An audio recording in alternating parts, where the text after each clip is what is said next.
Hello! Hello! How's everyone doing? I'm back!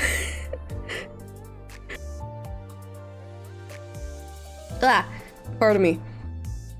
Hello! I'm back. I'm still getting over being sick, but I'm back. I'm feeling better than how I was feeling at the start of my vacation, which was terrible. Some timing that was. Hi, Pumpkin. Hello, hello. Glad you're feeling well again. Thank you. Thank you, thank you. Yeah, while I was gone, twinning threads. I have been waiting for this so much. I've been practically vibrating to play through twinning threads.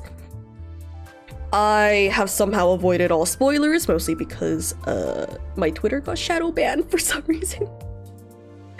But I'm back, and you know what?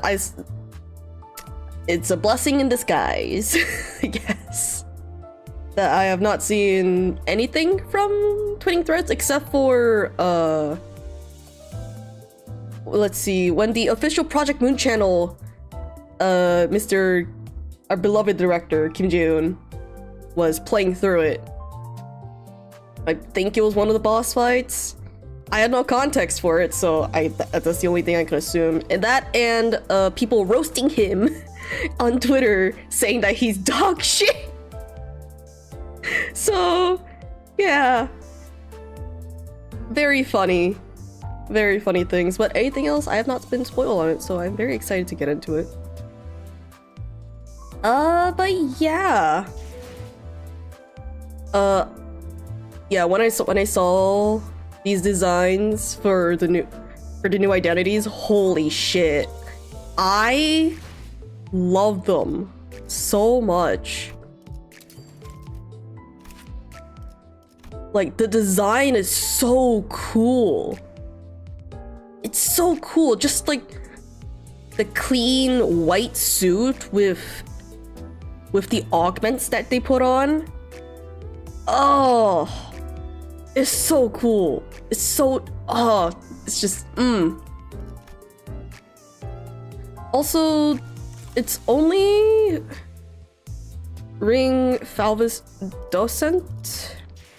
It's only her. So is Marisol the event reward? It is. Oh. Sinking Bleed, okay. Mauled Color. Oh, the music. Wait, what?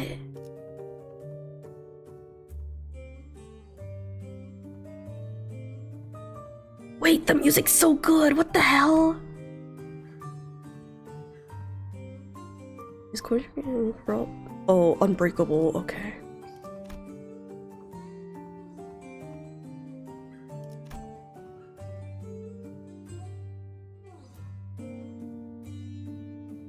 Pretty soon, imperfections addressed.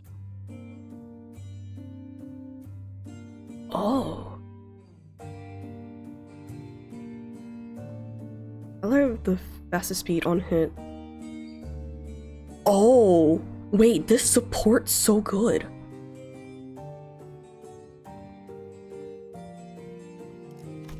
Those folks in the background, Docent Rojo's uptight art reminds you of Lethal Company.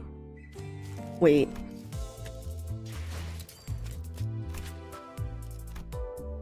Oh, they do! It's just like a complete, like, faceless spacesuit situation. Instead of orange suits, they're blue. Okay. What's her... Oh! She looks so good! Keep out... Oh, the framing! The framing! Oh, she looks so pretty with that... with this hairstyle. Holy crap. Like, ma'am. Holy shit.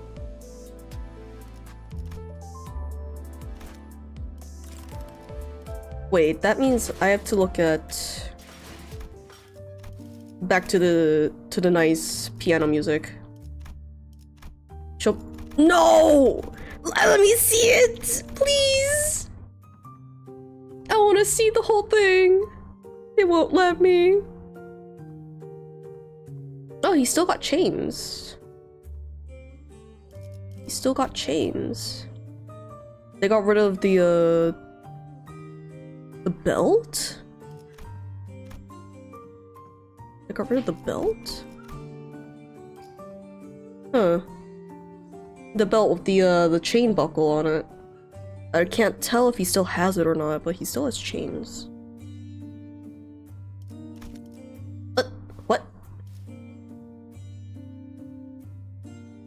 That's weird. That was weird. Anyway, I've been stalling. I've been stalling for 10 minutes now. I want to play through this. Oh, that's so cool! Wait. Oh! That's smooth. I love that. I like that so much. Reflect, clear 9.5-14. Oh. Event bonus, just those two. And the rest of the ring. Okay. Okay. Interesting. That's a hospital bed. Okay. Fantastic. Funeral. What a fantastic way to start off.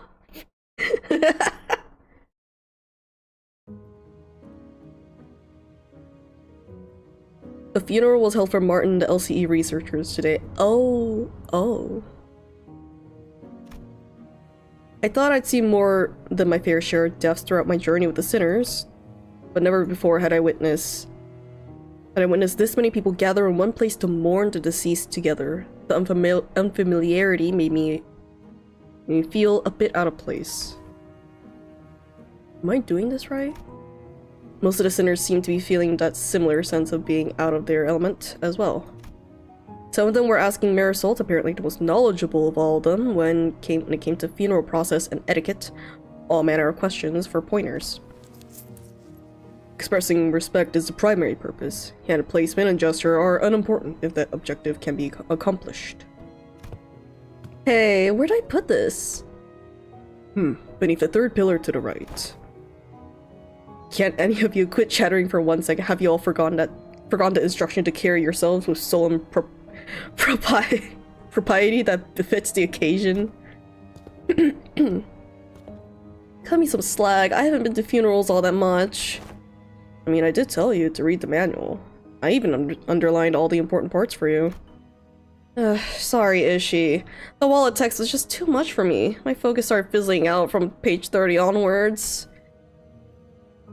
Hadn't every sinner here attended a funeral before, back when we set foot in that grim manor in T-Corp?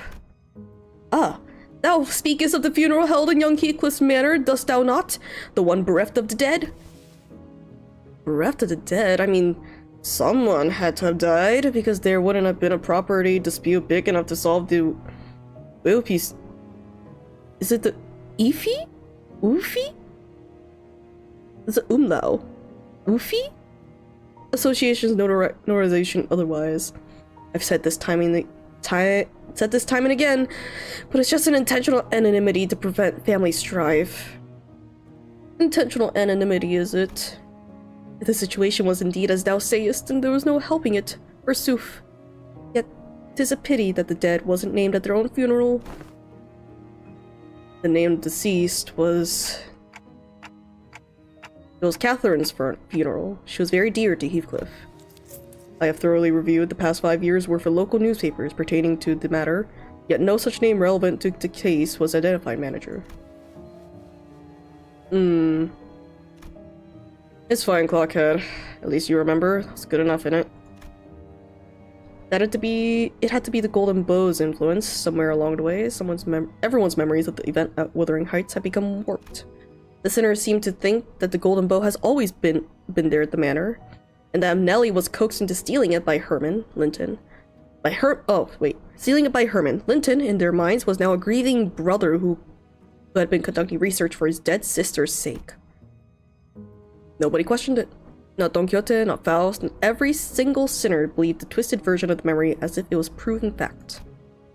Heathcliff and I gave up trying to correct them. Instead, we just checked on each other's memories every now and then. Because if there's something that he and I realized, it was that anything tied to Catherine had already been painted over. Every detail gilded and glossed over with the glow of the bow. The point is, how should I put this? The circumstances of that funeral didn't exactly leave us much room to properly express our condolences back then. Between Heathcliff running on a rampage and that Hindley guy bent on interfering with the execution of the will... I assumed that sort of impediment was pretty common stuff for funerals, but apparently not, huh? No, well, I think it's actually rare to see a place that follows proper funeral procedures. I've traveled around quite a bit myself, but I can't confidently say that I've ever been to a legitimate funeral. The one at Wuthering Heights was one of the more proper funerals, if only for pretending to have a process. At least they prepared a coffin and even had a formal reading of the will. Seems funerals are far from being an everyday custom in this city. Funerals are considered a rather extravagant practice here as well. Corporations are not eager to grant time off just because an irrelevant person has died, and the price of real estate seldom makes it viable to buy land that erect memorial houses on it. Then what other options do people usually have? You used to just leave them where they died, and after one night's sleep, the bodies were gone, just like that. Better than paying loads of money to bury them somewhere just to have that stir up a load of daft rumors, huh? Rumors? You know, rumors about there being valuables buried with the bodies, or an arm being some fancy prosthesis, all that rot. Better to let the dead go in peace than to bury them in a grave just for some sods to later desecrate it. In Hong Yuan, people tend to settle graves if they have no room to spare. Of course, there wasn't a guarantee they wouldn't lose the burial room by the next restructuring day. Hohenheim scoffed and hung his head. What? A toy's foolishness, all of it. Comforting the soul of the departed, another mendacity. All those funds so carelessly squandered, all for the purpose of furnishing the living with a fragile excuse to cling on. Are those words from his heart, or just something said to convince himself? Whichever it was the truth, I couldn't see the look on his face with his head tucked so low.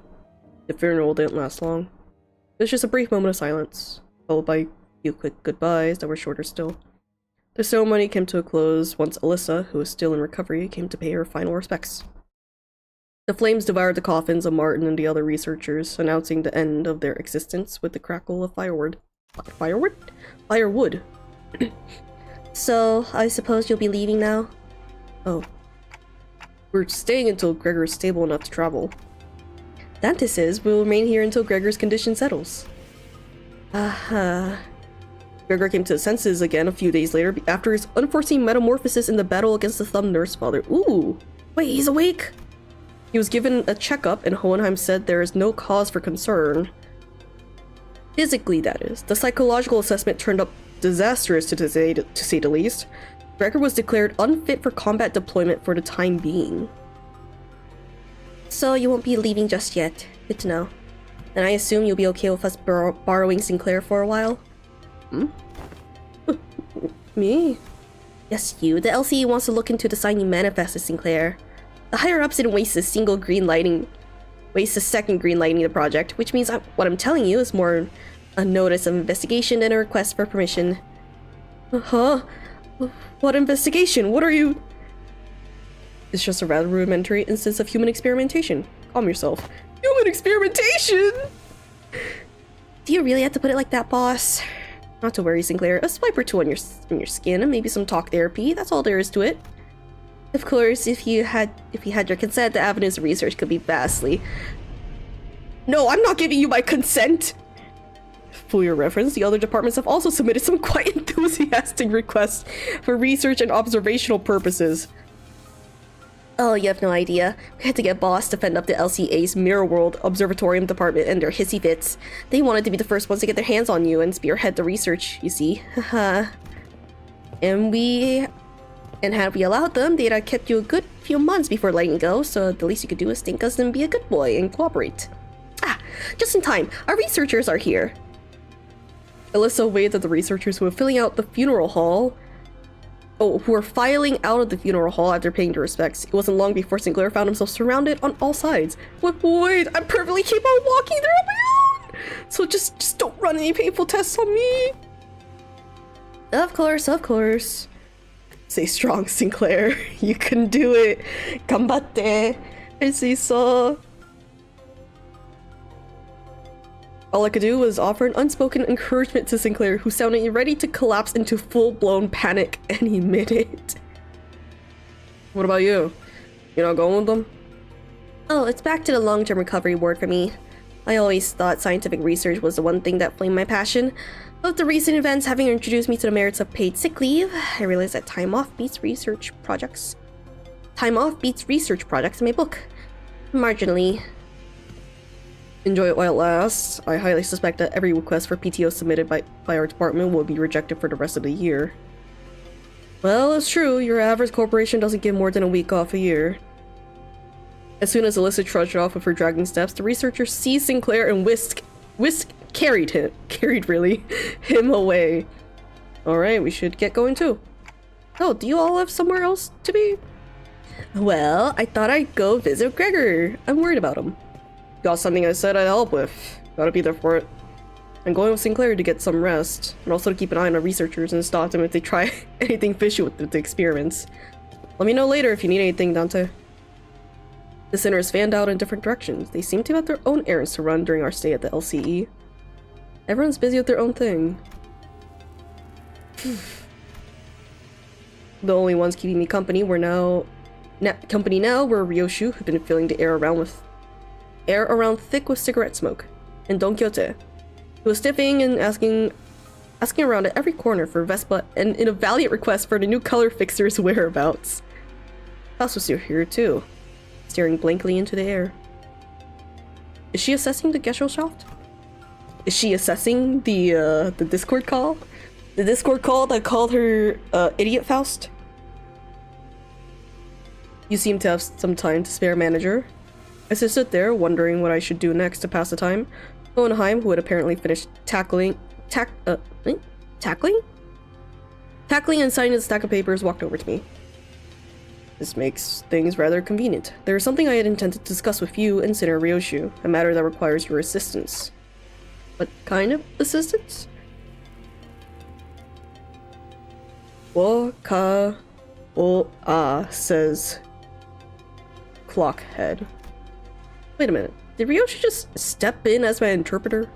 It's not that I don't appreciate her gesture, especially since she's usually snap at me and tell me to find someone else to interpret whenever the issue came up. But I can't help but doubt whether her choice method of interpretation really accomplishes anything. There is, I must admit, a certain novelty in witnessing the reconstruction of that which requires interpretation into yet another linguistic form equally demanding of it. It would seem we were in need of more manpower. Scratching his head, Hohenheim looked down for a moment before coming to a sudden pause, as though an idea had crossed his mind. At the end of his gaze was a certain someone who was busy badgering LCCA employees with her relentless questioning. Ah! Who else, pray, might know where he is, if thou knowest not? Now listen closely, the one I seek is a bearer of hair fashioned like in the likeness of a bull. You there, why don't you join us too? Dost thou speak of me? The LCCA personnel who were cornered by Don Quixote and her rather forceful interrogation regarding Vespa's whereabouts took the opportunity and fled the scene without so much as a backward glance the moment their captor turned her head to answer Hohenheim. Indeed, there is a task that requires your assistance. Oh, I have yet more words to trade with the most notable yellow harpoon. You seek to emulate the virtuous chivalry. Does it entail turning down the earnest plea of those in need? For the sake of clarity and distinction, it would be prudent to assign you to a different identifier from that of my assistant. You are to be number 2. That is assistant number 2. I have not yet concluded mine exchange with the yellow harpoon, but no true knight would abandon those who call for aid. Pray, speak thy request. How may I be of service to thee? Delegating their interpretation of the manager's speech to sinner number 4 has proven to be counterproductive. As such, your task will be to report to me what the manager says. Oh, that indeed is a simple task. However, this will eludeth my understanding as well. Prithee, allow me but a little time to uncover its mystery. Relay the manager's words, not Cinnario shoes. They're asking you what kind of assistance you need. The request for interpretation was not directed to you, but I cannot deny that your meddling, in the present circumstances, is a welcome one.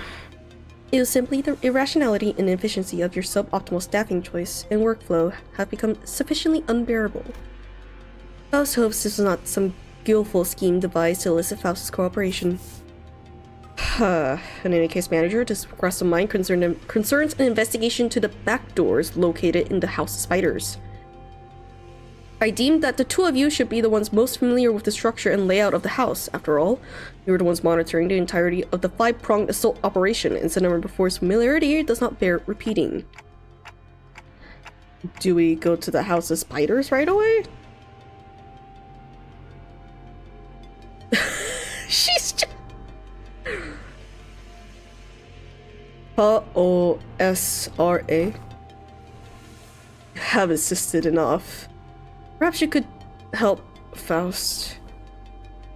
Sure. Although not word for word, Faust relayed my intention to Hohenheim, who responded by shaking his head. Not immediately. There is one more member you should bring along. One more member? Seeing me tilting my head, Hohenheim pushed up his glasses. The apprentice who was captured alive in the House of Spiders. Kira, she has regained consciousness. Yes, I have heard! She's alive! Hello, lullaby. Hello, welcome to the stream. Horse? Where? Horse where? Uma doko.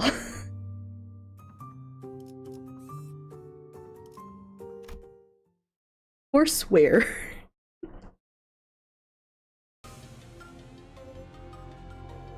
Oh, hospital bed. The place Hohenheim let us looked less than a recovery ward and more like an interrogation chamber. Well, yeah, no shit. Though every single medical equipment installed around seemed to be state-of-the-art. This place looks well equipped. Probably a direct order from upper management.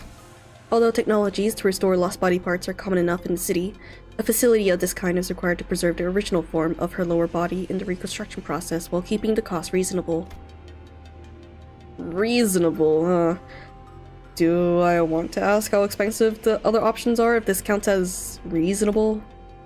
A windowless room thick with the sharp scent of medicine and chemicals. Kira was sitting on the bed, center of the room, kicking her feet as she regarded us. Oh!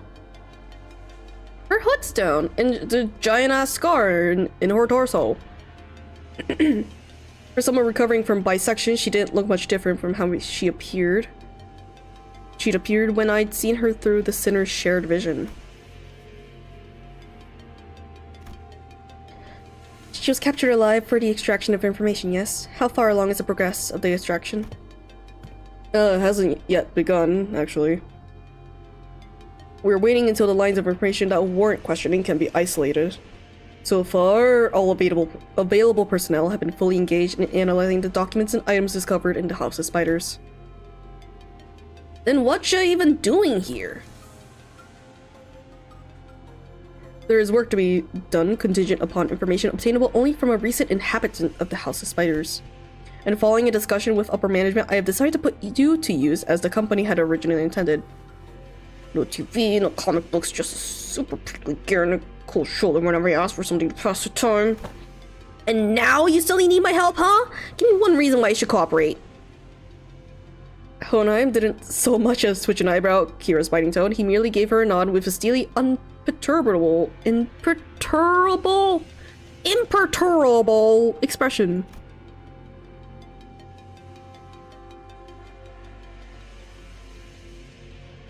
I didn't ask for your help, put you to use, I believe, is what I said. Huh?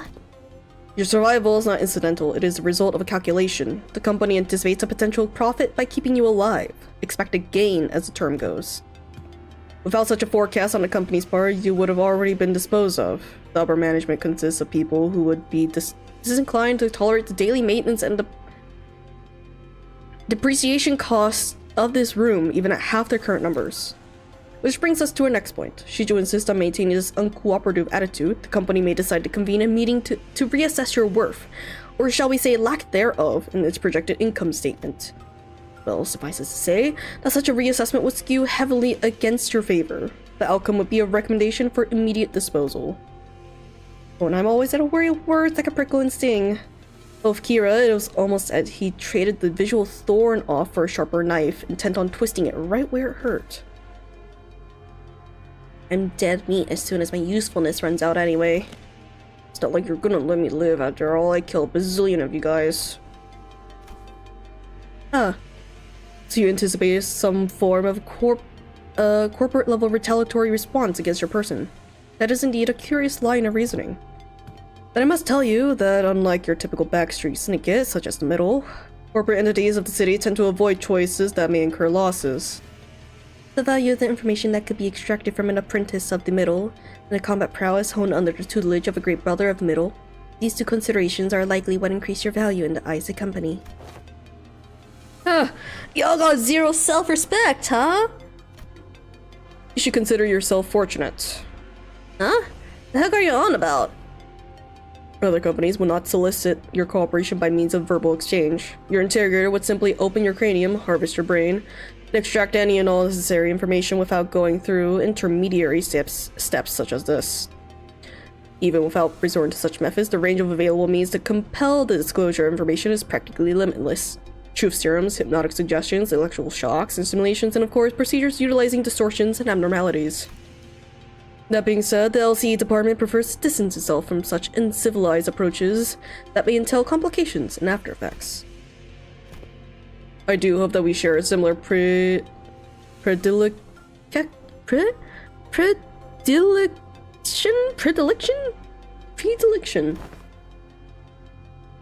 Oh, also, hi, Okel. I'm a little late to that. Hello. If it's twinning, why are they not twins?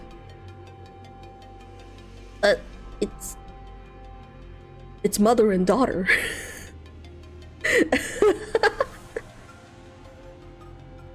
Also, hello, Weaponize. Hello, welcome to the stream. Limbus Shady.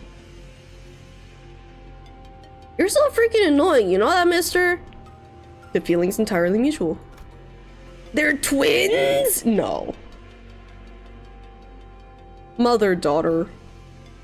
It's Ryoshu and Araya. Or Araya. Leaving the biting chill of his threats to sink in, Hohenheim turned towards the exit. Give her some push and bring her along. I don't quite seem to be myself today. No, disregard that. That was rather foolish. That too was rather foolish. A rather foolish thing to say. I'll defer this matter to you, manager. Work of this sort likely falls more within your capabilities than my own. And with that, Hohenheim stepped out of the room, leaving me to deal with Kira. His reaction was understandable. The LC had only just finished laying its dead researchers to rest. Kira is probably the last person anyone would want to face right now, much less speak to. What should I even say to persuade her? Oof. Also caught in thought when someone quite unexpectedly made her way to Kira. Yoshihide? You. Heard you got stabbed in the back by Matthias. That's not true.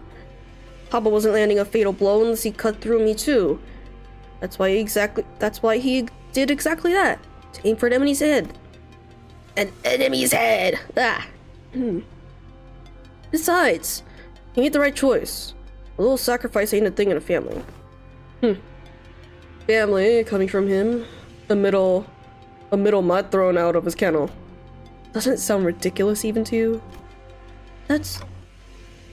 thrown out? That fucker Matthias was a GB only by technicality. He fucked up badly. He was still family by name, but underneath it, everyone hoped he'd disappear quietly on his own. He was that family member nobody wanted around. Same treatment for me. Being his brat, not surprising, it's the ST for the bowl cut too. Same taste? Oh! Young Ryoshu, could it be that thou harbor passionate zeal for things? I quickly clapped a hand over Don Quixote's mouth as she smoothly chimed into the conversation. So, what exactly is your point? The point is, you're taking too long. If you can't decide whether you want to live or die, it can shorten the hesitation. CQ, or SYNC, right this instant.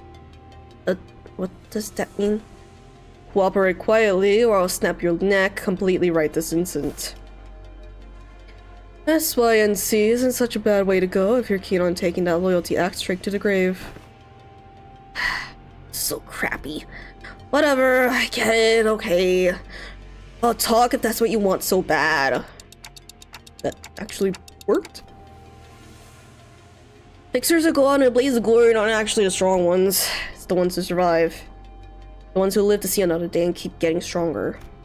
Anyway, Yoshihide, what's up with you talking the weirdest abbreviations? Like, SYNC? That's so random. Who even says that? Yoshi didn't even bother to reply and simply chewed on the mouth end of her cigarette. But is this really the right call? To her, we're probably people she needs to settle the score with. As if. Half her tattoos are gone, Clock. They even confiscated her book. Think the middle sorry excuse for loyalty means so much for the stray that she'd bite us? Besides... No. Better hear it from her instead. Hey. Tell me why Matthias kicked the bucket. That's cause Papa was weaker than y'all. Huh. Yeah. You're the jerk's brat, alright. Kira pushed herself up from the bed with a sour face, but at least she didn't argue back. When he called Hohenheim, who had been waiting outside, back in. I assumed the prisoner was successfully persuaded. Come, you'll find your weapon on the table. You may use it in the event of emergency. What the hell? I can't even achieve it! Oh, you won't be able to use it without authorization. The code has been slightly adjusted. Now then, let us head to the House of Spiders at once. The back door is up and waiting for us. We made our way to the House of Spiders with Kira trailing behind us, looking like she was smelling something particularly fishy on us. Huh. Interesting lore bits there. That's just- wait! That's just the Abno log! Right there! Wait! The medical screen! That's just an Abno log!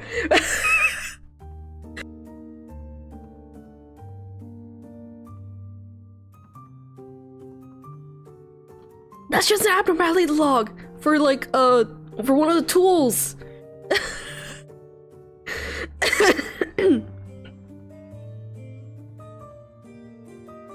Oh my god. That's fucking funny. Also, hi Fraser and their roommates. Yes. I'll be I need to get water. I'll be right back. I am so sorry. I thought I didn't need more water, but I do need to go get more water apparently. So I'll be right back. I am so sorry. There we go. I'll be right back. I am so sorry. I'll like two minutes.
Hello, I'm so sorry. I am back. I got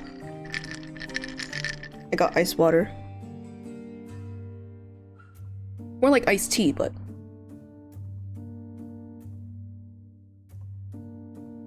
also hi Sinclair.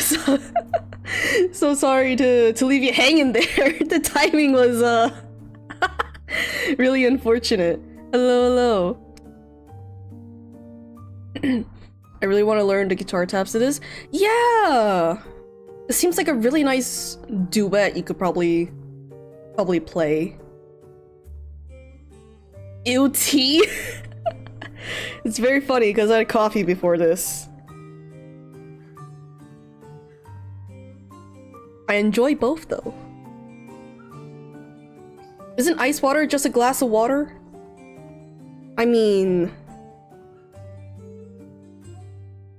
yeah, it's just water with more water. That's too much. Well, I don't think barley tea has any caffeine in it. If anything, I'm just drinking grain water. Barley is a grain. Yes. So technically, you could argue that I'm drinking bread water, which is really weird.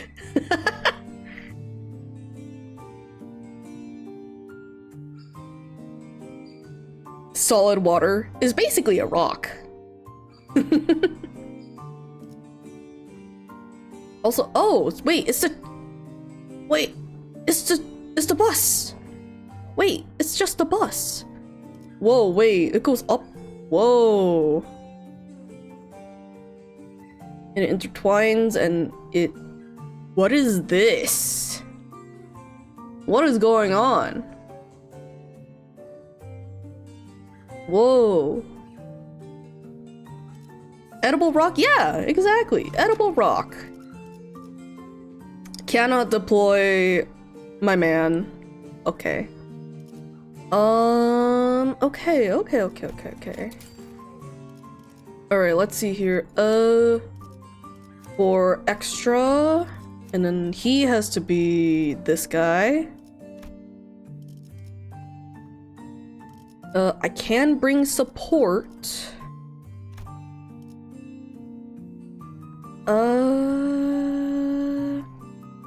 Who should I bring? I could bring Ring Apprentice Faust. Or Hong Lu. I should bring Hong Lu. Let's do Hong Lu and then... I'll do Honglu and then I'll do Faust. Do I have any bleed? I don't think I have any bleed. Oh wait, no, I have some bleed. You do sinking tremor.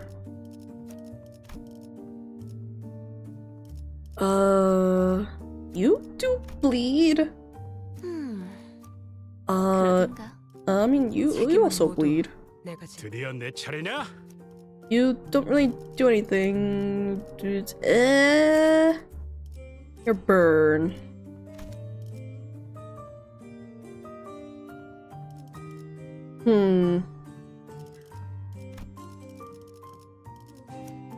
Marisol, I don't. Technically, I don't think I have enough identities to warrant him to be that. 가시죠. 파투페 입회 의뢰인가요? Do you do bleed? You're burn rupture. Why did I even think that you do bleed? 6. Bring her. 걸맞는 곳이어야 할 거다. There we go. 검 끝에. Have you had Pragmata? The Warframe? The Warframe Folly event? Yes, a little bit. Honestly, I have to... Is the...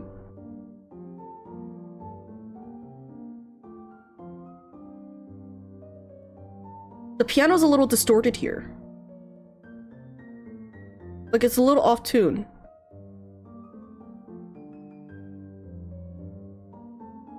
Something about it's warped. Ugh. The game Pragmata? No, I have not. I thought you were talking about the game mode on Warframe. That's my bad.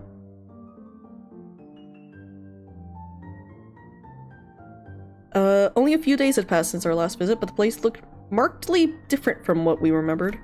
The sight of the hollow, frigid atmosphere and the endless stretch of corridors hadn't changed.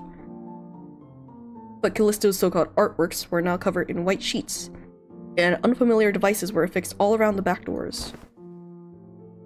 Really, who might those people hither be? Oh my god, it does look like Lethal Company, guys. Looks like some shady bastards moved in already. Our guarded reaction prompted Hohenheim to step forward and gesture to one of the oddly dressed figures. There's a W. It seems your introductions are in order for both sides. This is team leader Alan from Wayfarer Company, who will be working with us on the investigation into the house's back doors. Wayfarer Company? A corporate entity partnered with Limbus Company, responsible for providing portal technology. It has, on prior occasion, has been referred to as the new or aspirant W Corp, though the name isn't an official one. Oh! Oh! Our employees have also taken to calling you the new L Corp, something we have in common, given that we're both chasing after the same horizon. Oh, I remember the company vying to take W Corp's place, right? The same horizon. He's probably talking about getting recognized as a wing. After all, the old L Corp has already fallen. Well, W Corp, from what I've heard, is free-falling at this point. And these are the manager and sinners of the LCB department, our field operations unit, frequently deployed to deal with on-site matters firsthand. They have more personnel, but the rest are tied up with other duties elsewhere. Only a handful will be joining this investigation effort. I understand. Field operation units are almost always understaffed anyway. The support you've provided is more than sufficient. Just putting your fingers over your mouth. I mean, if it works, it works. I don't got no fancy filters and such, so. Oh! It's just a regular old dude. Alan gave an understanding nod. The man slipped off his bulky helmet before extending his hand in greeting. Pleased to make your acquaintance. The name's Alan, leader of Door Breach Team Number 4. Likewise. Before Faust could even relay my reciprocal greeting, words spilled out of Alan's mouth in a strangely uneven rhythm, as if my ticking didn't bother him at all, like he was sticking to a script he had rehearsed. I've heard great things about you, Manager Dante of Limbus Company, and the bus team's performance. You capitalized on the suppression of distortions at T-Corp as leverage to push your products, and the profits were nothing but short of staggering, I heard. Oh, yeah, we're supposed to be distortion resolving specialists to the public. But what's that product part about? The manager says it was merely a matter of luck. They also look forward to working with you on this task. Oh, are you the interpreter? In that case, I'll be sure to consult the manager only when both of you are available. Sure. Faust didn't seem particularly pleased with this role Alan had pinned on her, but she nodded anyway. She quietly came to my side and answered my earlier question while Alan carried on with Hohenheim. He is referring to the Monolith Sales Project. The credit was attributed to the LCB at the express request of Mr. Herbert, T-Corp's executive director. Oh, that's how the rumor spread, huh? We've reviewed the agreements. Now I understand you'll be assisting in verifying what lies beyond the back doors. I'd appreciate it if you could share any prior knowledge you have about where these back doors connect, as detailed as you can make them, if you don't mind.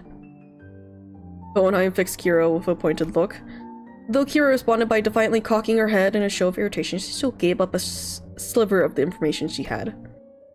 Honestly, yeah, pretty much nothing if it's about Robolonk in his room. I mean, I've seen Albina hit up that door, and the one over there when she was popping out to farm stuff, but... Farm? Oh, it's a gathering material. I see, what kind of material? Human guts and all that? She come back hauling piles of them. So they're probably connected to some backstreets area. Backstreets? I need more details. Can you stop prying? You're low-key pissing me off. Oh. What? That's literally all I got, for real. For a moment, Alan leveled Kira with a stiff expression. Before I could register what had happened, Kira's head jerked to the side from a sudden punch by Alan. Hello? I thought Kira was nimble enough to dodge a surprise attack easily, but this one seemed to have caught her completely off guard. She stood there blinking, eyes round in rude surprise. Actually, it wasn't that he caught her off guard, it was the motion of the punch itself that somehow felt off. The fist being raised, the arm being extended, the blow making contact, the chain of actions was there, but it just didn't look normal. Did you just hit me? What the hell's wrong with... As if Kira reeled from the unexpected strike, Don Quixote spoke up in a cold, sharp tone. Thou, what matter of discourtesy is this? With all that whining, I thought the brat could use a lesson to remind her of her place. I had no intention of damaging your company asset, of course. I simply assumed the level of warning that would not... the level of warning would not be inappropriate in this case. Oh, what the fuck? He's not a regular guy. He's not just a guy. Oh.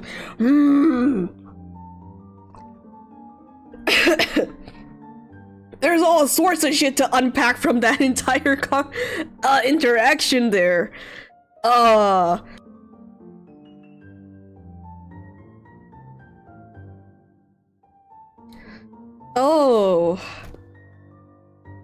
Team leader Alan, that sort of conduct may not be an issue in your organization, but it is here.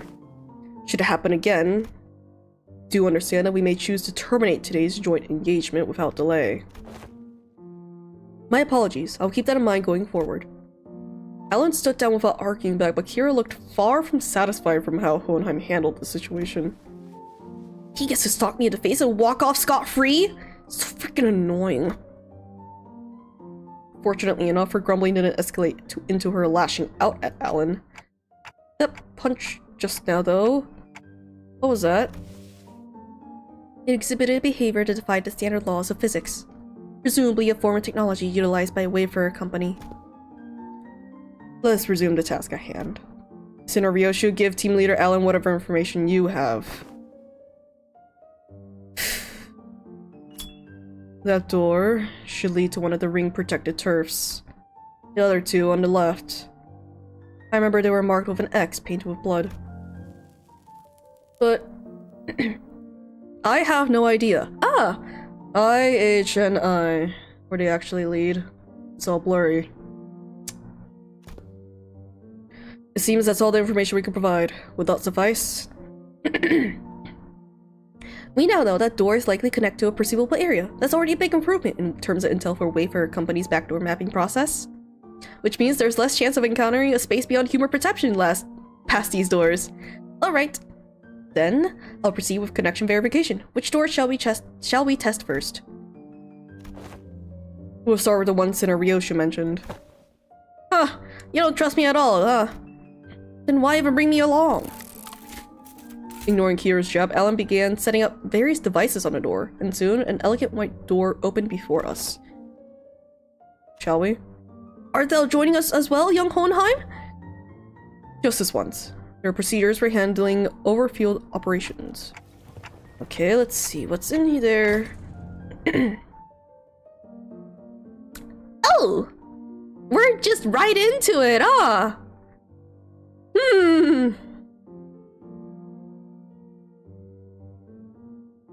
Dual heart seating in dead space. Good luck! What the? Is this some kind of wildlife exhibit? The moment we stepped in, the light hit us all at once, drawing squints and frowns from the sitters. Thanks to my lack of physical eyes, I can make out a room filled with statues, or perhaps taxidermied animals. It felt like a gallery of sorts, but it was so quiet that the air itself seemed to carry a strange, somber weight. Is that just blood? Just... ugh. After a moment, someone shattered the silence, but it wasn't Don Quixote, our usual suspect. Holy shit! The scale's just insane! That's the whale from 8 Association Great Lake Special Issue! Kira, who seemed beaten down all along, exclaimed with a bit more energy in her voice. Man, seeing it in real life sure hits different. And the Indigo Elder's solo one-shot sea monster with the harpoon of his, huh? It's a Great Lake whale. It doesn't look like the one we've encountered, though. Organisms of various sources can be identified here. Singularity modified, outskirts born. But they look almost alive. They're not. Right? No, they're not alive, but... Duh, though Robo-Ung did say the ring that has these zoos where they put monsters on display alive. Man, this would have been way more fun if we could see the moving ones. Everything here is dead. Ugh. Still looks crazy sick though, the vibe really hits. Even though she was trying to play it cool, Kira kept sneaking glances at the massive horn display off to the side, clearly surprised in a way she couldn't hide. That said, I felt a distinct shortage of hyperactivity given the presence of a certain someone in our party. Don Quixote? The eye of a second kindred, of House Tepes. What is it doing here? At the mention of the word kindred, I couldn't help but follow Don Quixote's gaze. The opposite of the whale was another kind of exhibit. It contained items leaning on more gruesome side of things, starting with a crimson eyeball that caught Don Quixote's attention, and body parts like hands and bones that looked as though they had been stripped from the human body. It's a gallery of a school of Fauvism, probably a main studio at that, which comes with a maestro's atelier and an auction house. Alan, we'll be making our exit shortly. Prepare to initiate lockdown sequence.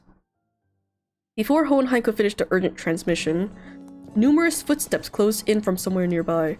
Whoa, this music! Whoa! Wait! Wait, these designs! Wait! They're so cool! What is... It's like, it's been like blurred out. Wait, this is so cool! Turning towards the sound of shoes clacking on the floor, we found strange figures wearing animal masks staring directly at us. You know, this reminds me of, there's a manga series, which is also a live action and an anime, I think? There's a number of series of it, but Doubt? D-O-U-B-T? That's what this reminds me of, but like, more, you know? Like, holy shit.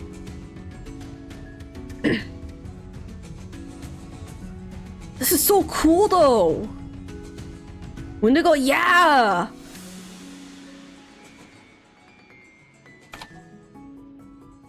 Also, I died. It's okay, you can try again. I believe. The presence. It's kind of like Papa's. Ain't no way. That's not a raid boss we can clear at our level. We gotta get out of here. It's not that simple. Retreating is not a viable solution here. This door is connected to the House of Spiders. Escaping without installing a security system will invite pursuit. We must stall them until Alan is ready to initiate the lockdown sequence. Oh, it extends out! As tension thickened, one of the strangers, who wore peculiar bone mask, stepped forward. The voice that spoke to us carried equal part curiosity and delight. You came through that door.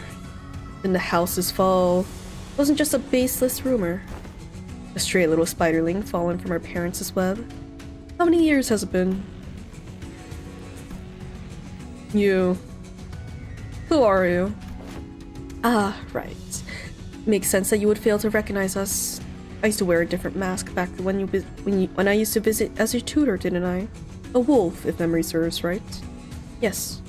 That must have been when I was quite captivated by the sensation of tearing into the raw, still thrashing flesh of living prey, and the predator's ferocious yet cavernously resonant howling.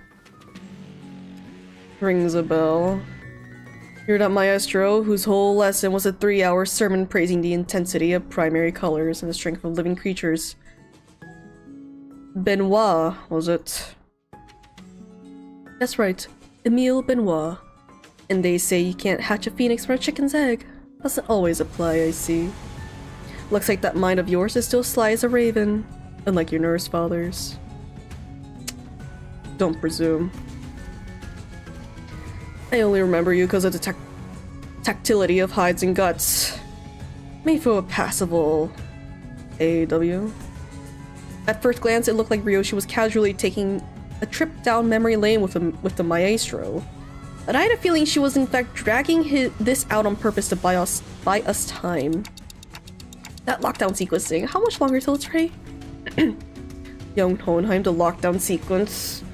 Don Quixote, who's been shooting the ring members, an incensed glare sparked by the discovery of a kindred's eye, swiftly relayed my words to Hohenheim without even a hint of her earlier shenanigans. I'm afraid the progress and speed of the lockdown sequence lies in Alan's hands, not mine. It is by nature a time-consuming work. We cannot expect haste. Perhaps that does make this a suitable juncture to trial plan A. Plan A?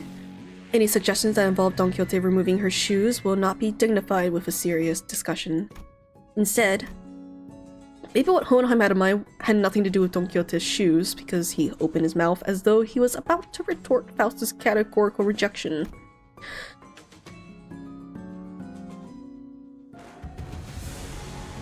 Pardon me. This interval where you shall have to bring up my syndicate tier list, not gonna lie. Yeah, just the I mean, I think this is the first time we've seen a different like ring branch, so like this is really cool. Middle's still the best. You're actually the first who said her last name correctly. Oh, thank you, thank you. It's all the time I spent in Heaven's Ward with all those French elves. She's French confirmed. I mean, that's what it seems like. Emile Benoit. Yeah, because O-I-T in French is like wa, I believe. But the moment he followed Faust's eyes and saw what she was looking at, he quietly shut his mouth and said nothing further. Faith in potentiality is not something I dislike. As for this, however, this seems more like grasping at straws. At the end of their gaze of Ryoshi's blade, Ariashiki. I was going to try using it anyway. I've long wanted to see if a maestro's death is any different. Telling her that we were just leaving, well, we're... Telling her? Wait, it was a lady? Wait, I'm sorry. Then again, the outfit really does, you really can't tell gender from it. Which is...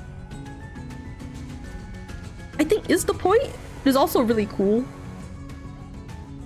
Hello, Rome Builder. Welcome to the stream. Hello, hello. No, it won't. Every individual present here will be quite the fascinating specimen to the artists of the ring. We're practically a windfall of inspiration and material that had so conveniently been delivered to them. It is improbable that they will allow us to return unharmed. Faust is right. Shu and Hohenheim are geniuses, and Ryoshi is the wielder of Ariashiki. Don Quixote is a kindred of a higher generation, and I happen to house a golden bow in my head. I have no idea how much information the ring has on us, but even if they knew nothing, they wouldn't let us go easily. Are you sure about this, Ryoshu? Doesn't matter if I'm SAT or not, Clock. Think of that woman as Lei Hung. Do as you did in HD's mansion. I'll take care of the rest. Right, that's probably our best shot. What Ryoshu meant was quite clear. Resonate with the golden bow, secure an advantage to fight on equal footing, then catch them off guard by slowing down the flow of time. A cut from the Ariashiki, even if it doesn't give us a real fighting chance, might at least stall the maestro long enough to give us time to get away.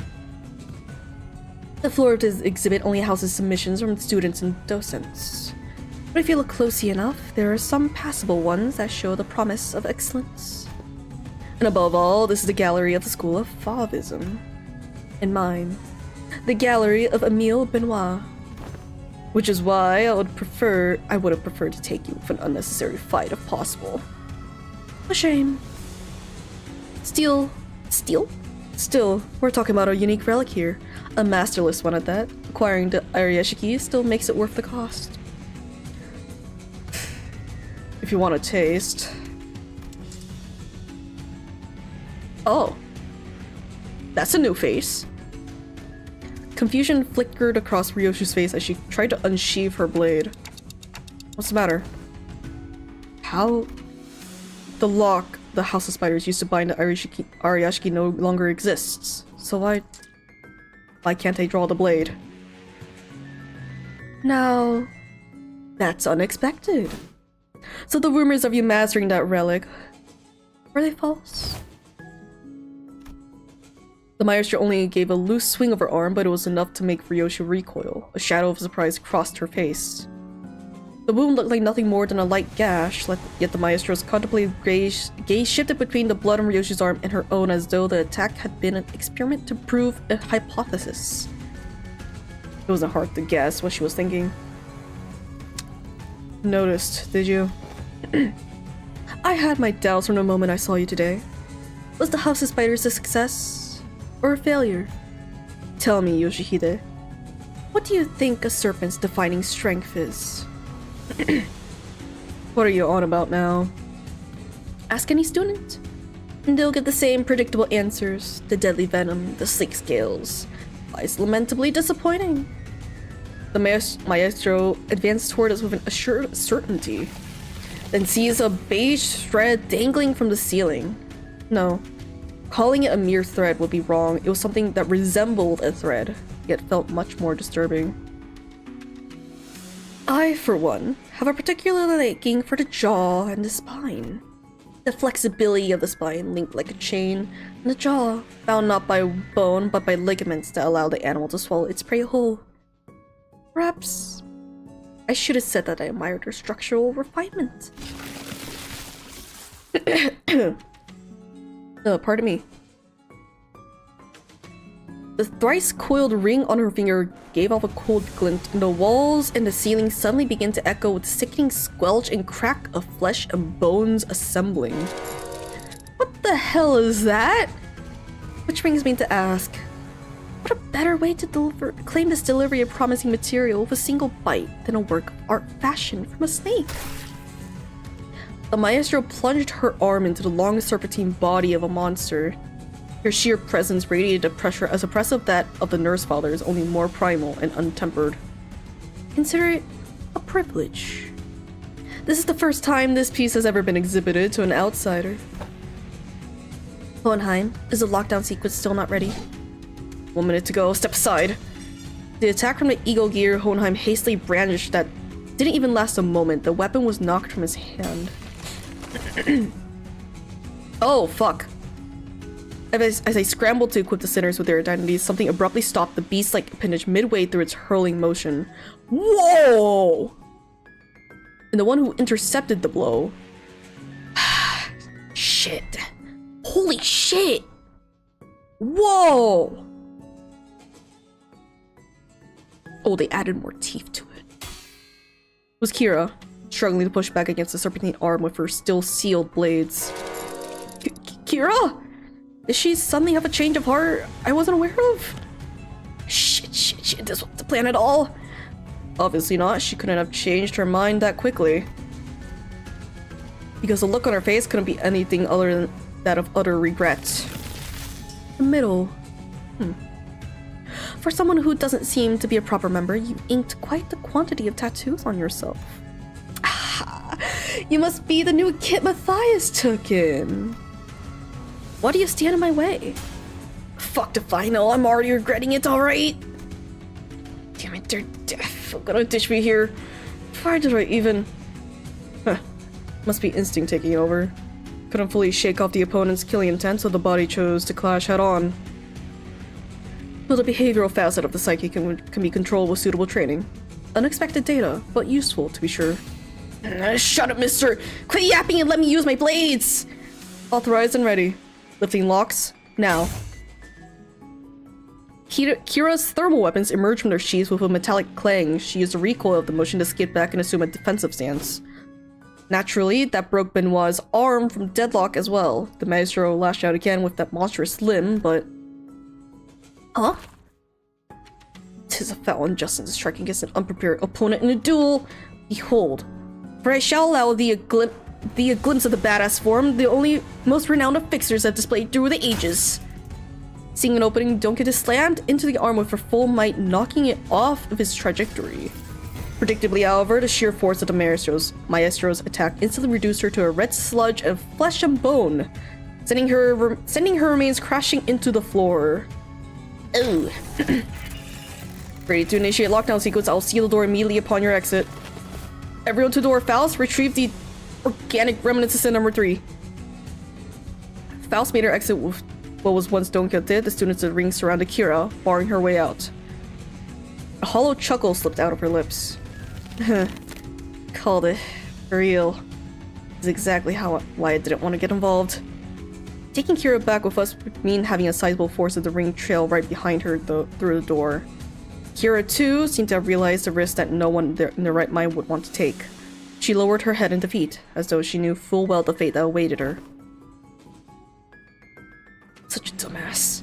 What was I thinking, diving in like that? You, don't just stand there, get over here now! Huh? But these are gonna come flooding in if I... You? Wanna get cleaved in half again? You pin this on me later, you're gonna pay. Blocking the maestro's arm by a hair as it came down on her again, Kira hurled herself towards the door with every bit of strength she could muster. More than a few students rushed in through the doorway, chasing after the sinners who had gone in ahead, but... Lockdown sequence complete. All backdoor links have been cut. Fortunately, Alan managed to sever the connection between the two back doors before the maestro could cross over. Bull cut. Think you can still use your arms? I'm fine. So she says. Kira would be a strong enough addition to fight for us, but the ring members that have managed to cross formed a rather sizable force. Fighting them off with just the sinners at my side would not be the best course of action. In that case... Guys, I assume you're all available now? As soon as I called out to the sinners, their voices came through Hohenheim's radio one after another. Huh? I guess so. Ready for your order, Executive Manager. I, Otis, am prepared to answer your call whenever and wherever. Huh? Hang on. I just need to finish this bite. Everyone to me. Oh, pardon me. That's a cool shot, though. That's a really cool shot. Oh, Kira is here.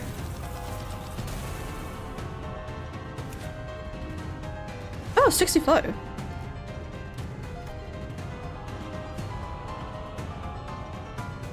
Just augmentation tattoos. And it's just grudge.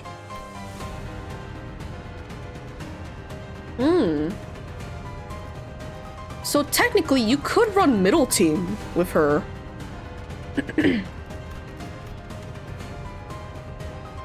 Yeah.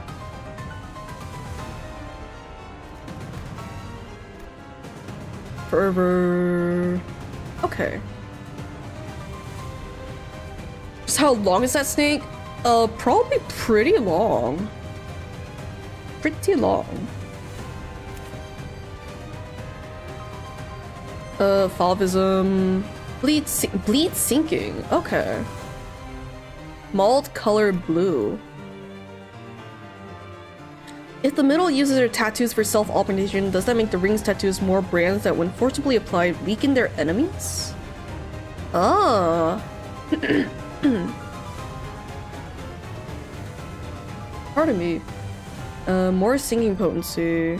Okay. More sinking. There are beasts that fall in and out of vogue within the school of Falvism, yes, but a true artist must take fierce pride in a single animal as the underdrawing which best represents their unique self. Oh. They're all furries. Like actual furries. Despite this wisdom, however, there are some who flip from beast to beast as though the self is nothing more than a costume to be worn and discarded. Unit speed is faster than targets, clash power +1. Okay. Ah, interesting. Thinking multicolor rouge, which is, yeah, it's bleed. Okay. The first step is always but a single animal, and with every request for art and farity, another beast is layered atop the previous specimen. Oh, attack power for every 4 inflicted. Ooh. This unit offense on next turn. Oh, these suck! Ugh. You can't because she doesn't have skills on the dashboard for residents, and I don't know if assist skills count as ally units. Fair. That is fair. I won't lie, I've also never used this Honglu before, so we'll see. You want red? Let's do one of these. And then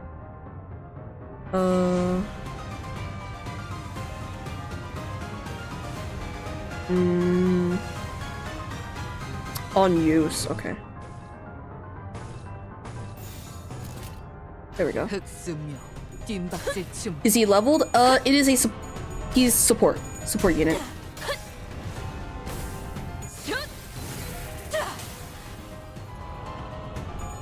Oh wait, I haven't checked their weaknesses. Sin is rather effective. Oh, Lust is. Okay. Ugh. Blender time. Blender.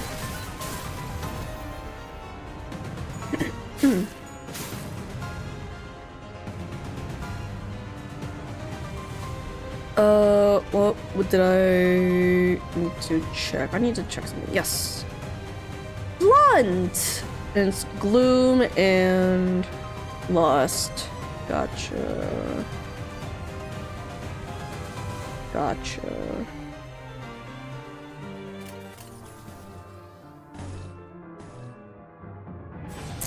could do one of these and another one of these. Do that.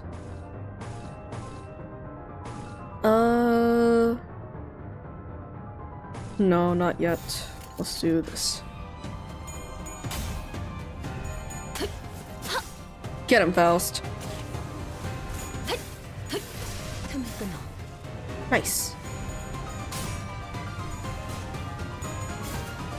Come on, thank you.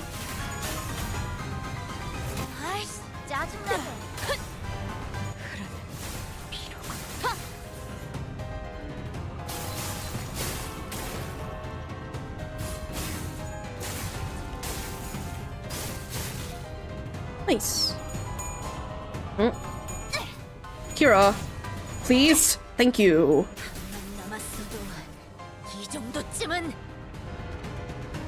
Oh. Grudge. What is he? Oh, right. He's technically charge. Right.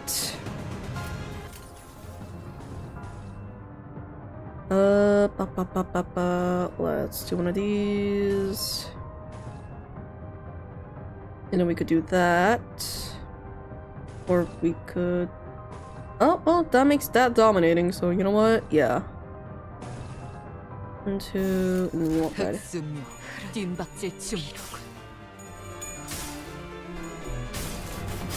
Go my... Not my Honglu, but go Honglu. Nice.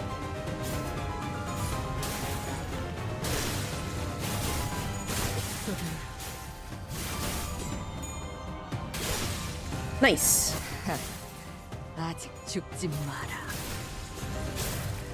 All right. Nice. How many? 10 of them. Okay. Cool. Let's do one of these. Lots of purple. Red, red. We want blue.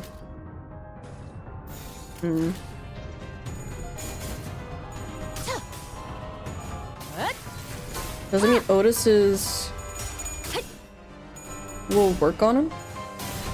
What? Otis is what will work on him?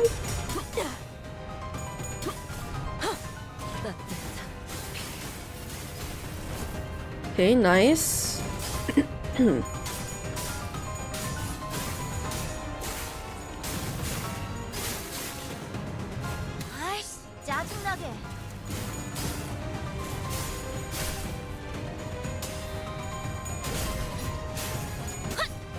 Right, nice. Nice.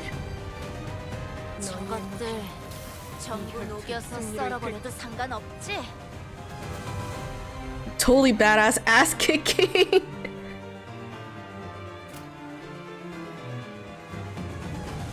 The charge effect that W Warp Otis gives to allies on kill tree.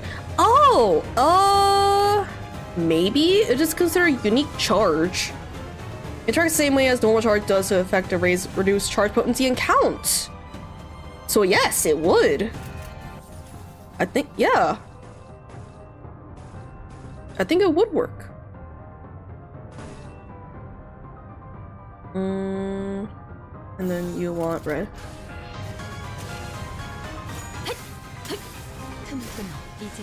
Oh, hi Isaac. Hello, hello. Welcome to the stream. Liking Kanto 9 to Electric Boogaloo. I mean, I just got into it, so far? Yeah, I am.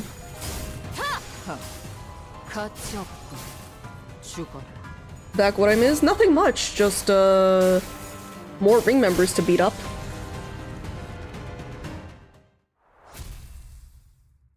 And they're all dead.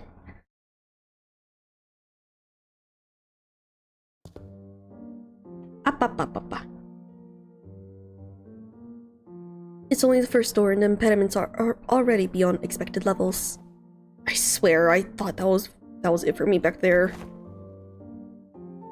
Events of this nature won't be frequent or merely beset by ill luck. If you just listened to me and picked another door, we wouldn't have gotten cooked like that in the first place. Like, why even drag me into this if you weren't gonna trust me? Weirdos. I would open them all at the end of the day, SD. SD? What's that? Same difference. Again, why shorten it like that? Just say duh or something. Or just spell it out and say it was anticipated. That's... W-A. Huh? Good work, everyone. Wayfarer does have a team dedicated to this sort of task, but the mortality rate is quite high. Honestly, I was bracing myself for the worst. The odds of completing the first door of an expedition without any casualties are under 15%. This, by all measures, counts as a flawless expedition. Tapping away at his device, Alan addressed us with an amicable smile. He seemed totally different from the same man who had manhandled Kiro with a fist to her face. Those Falvis won't be able to cross over anymore if the door completely locked down, right? That cannot be asserted with certainty. Are you saying more might come? The corridors and back doors have always been the ring's turf, Glock. And those Falvis beasts have endured as a long-standing faction within the ring. If they got that much history, they must know many back doors, with the origin and destination points. Alan clarified what Ryoshi was hinting at. Yes, compared to them, we lack sufficient knowledge of alternate routes, which makes it difficult to prevent infiltration. No need to concern yourselves over much. Even that were the case, it is unlikely they would move on the House of Spiders so soon. Huh? They could always rush for a surprise attack, though. Even that Falvis Maestro seemed to lack clear intel on the event that took place at the House of Spiders. If so, it follows that they will need time to assess and deliberate about the situation. The situation? The logical scope of their concerns will be identifying the organization that has secured the House of Spiders, the possibility of additional traps beyond the back doors, and the like.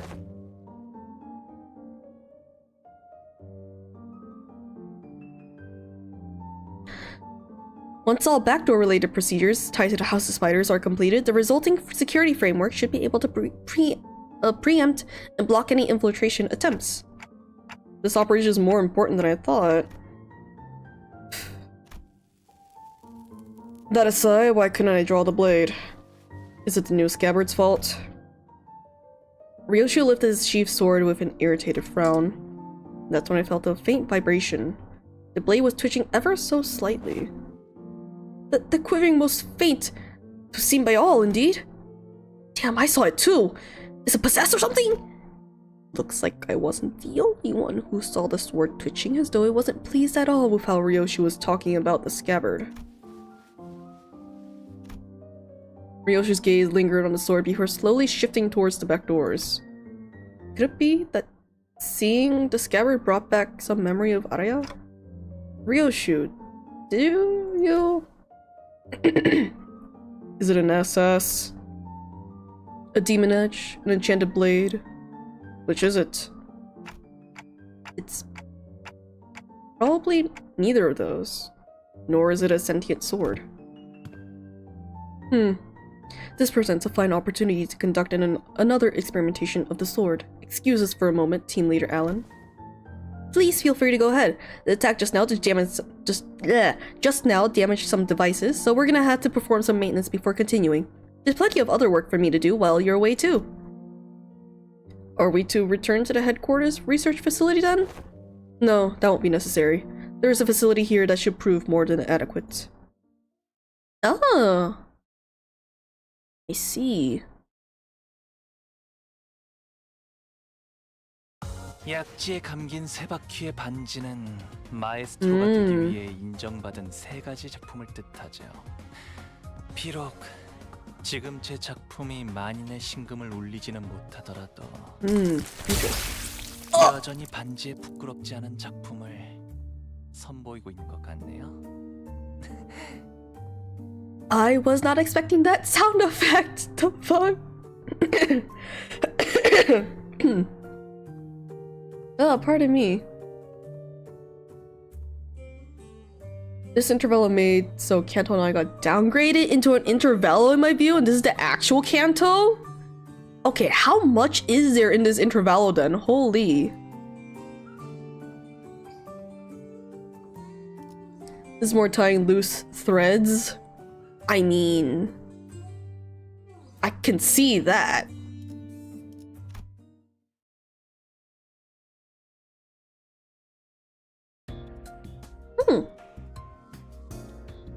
Makeshift office.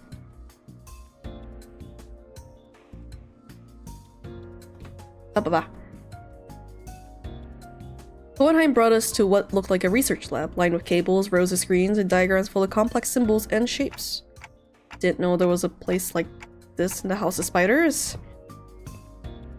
This is a forward base constructed by Limbus Company following Operation Spider Pyre. It did not exist prior to the house's fall. It is intended for additional backdoor investigation and research into irregular phenomena observed during the operation. Irregular phenomena? I mean, the Sinclair incident? An example. Research subjects such as spatial analysis of the correlation between the emergence of Sinner number 11 sign and the manifestation of a possible future. Oh. Looking around, I spotted Sinclair and a group of researchers surrounding him. The same people who had dragged him off earlier. Oh, this is where he is! They were accompanied by a gaggle of sinners who tagged along to either watch the show or kill some time while they took a breather after work. Hohenheim, how long will the examination take? With Sinclair's biometric assessment concluded, the analyzer device should be available for the relic now. Which means that it should be finished in an hour from now at the latest. The scammer rattled again at the mention of an hour. I don't know why or how, but the way it swayed almost felt like a child trembling. It's moving again. Come along, Ryoshu. I expect you will want to witness the procedure. Fine. Ryoshu and Hohenheim headed off to the side. The examination was probably going to start immediately. Time to get Sinclair then. Wait. I was making my way towards Sinclair, who was getting bombarded with questions, when an unexpected figure behind a pillar caught my eye. Oh! Vesca Crabro! Vespa!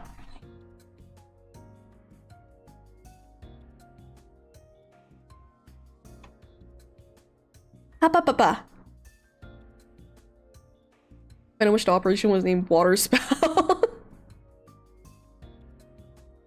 Oh! Instead of Spider Pyre. That's funny. Addresses what art means to Ryoshu. Oh!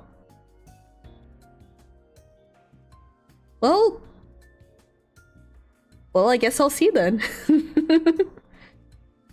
It was Vespa Crabro with a big piece of paper covered in crooked handwriting taped on his back. Snack thief? Ah, manager. Ah, 관리자님. Cat on snacks. Mr. Stringbean ate up all of them. Sorry, but I think there's been some misunderstanding.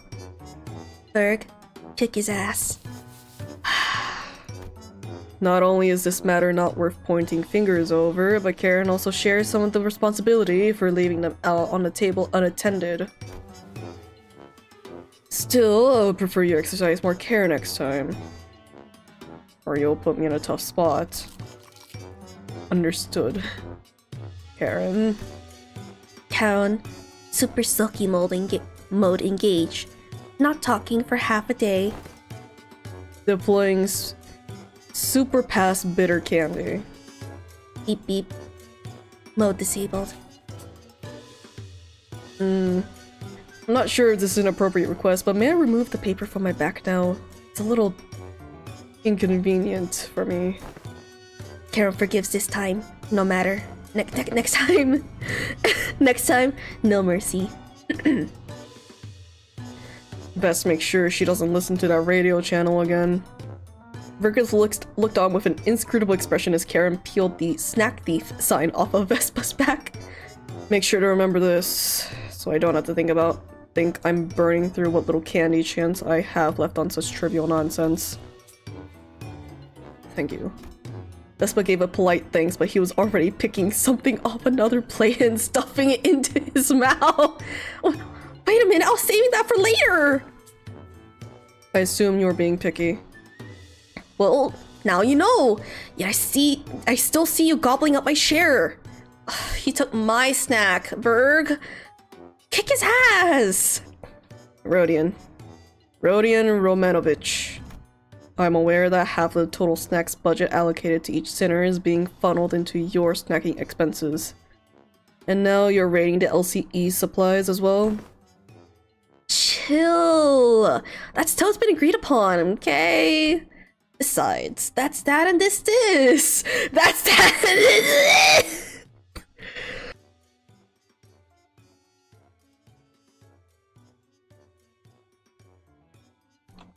Oh.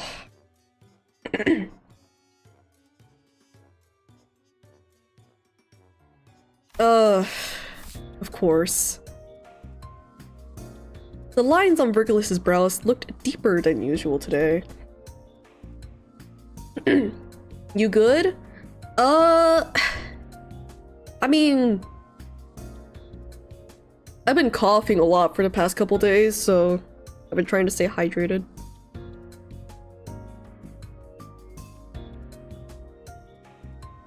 Plus is right after being sick, so I don't know, probably some remnant of of it. Did you split your liver? How was that? Wait, did I not mute? Did I not mute? Wait. I'm so sorry if that came out. I'm so sorry.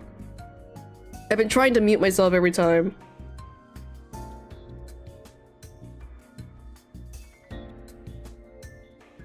Guess we know the true Lolong Larper.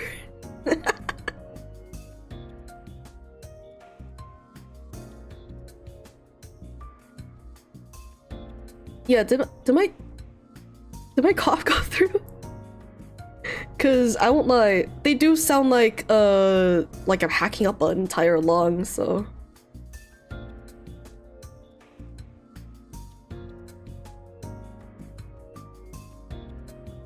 Yeah, I can't go back to listen to it. Yeah, no, sorry. I don't have playback enabled. You're fine? Thank you. You know, I've been trying to mute myself every time I cough because they're pretty bad. they've been pretty bad. Anyway, back to Vespa Crabro being the snack thief. Hoping to help him get out of his endless cycle of snack-related headaches and to satisfy my own nagging curiosity, I drew near our guide and broke his brooding silence with my TikToks. Did we learn anything about Sinclair's sign? Dante is inquiring about the outcome of the research on the sign. I've heard from the researchers, but nothing of particular significance came out of it. Observation of the sign has so far been limited to 2 individuals, the manager and Sinclair. Due to the limited accessibility to the phenomenon, only verifiable information has so far been its existence. Researching that which cannot be observed is bound to be difficult. Alice has a point. Aside from Sinclair, none of the sinners can actually see the sign. The same would go for the researchers. Even Sonia said only a select few people could perceive it. If there are more individuals bearing signs, there would be a wider pool for comparative analysis of statistical samples to narrow down the scope. However, records indicate no suitable references exist. At present, the research effort is limited to reducing variables such as whether or not the irregular phenomena are tied to the location where the battle took place. By individuals bearing signs, you mean people like Damien and Sanson? Wait, then could those guys do what Sinclair did? Pull in some superpowered future self and just wreck everything? Even Sonia? I should step in and put an end to this subject before Rojo gets the blues. I don't think so, from what Ishmael and Faust reported back then. Right, Sinclair from the future said each sign carries a different power, I think. Maybe, you know, those layers of light rings Damien used to finish off Cromer, or Sanson dragging us into his story. Those could be it. Aye, that doth seem plausible. So none of that is information we can confirm yet. Correct. As you have stated, any discussion of this subject would not venture beyond the realm of wild speculation. Nothing has been proven yet, ergo, fear would be an unnecessary response at present. That is, at best, grounded in supposition, but it would seem that the researchers are coasting forth a hypothesis from the vestiges left in the wake of Sinclair's future self. Oh, that bit about the sign being some singularity or whatever, yeah? The precise position of the hypothesis was that the fundamental principles of the signs working might be equivalent to those of singularities or relics. But as no actionable evidence was obtained from Sinclair, there is presently no means by which this hypothesis may be validated.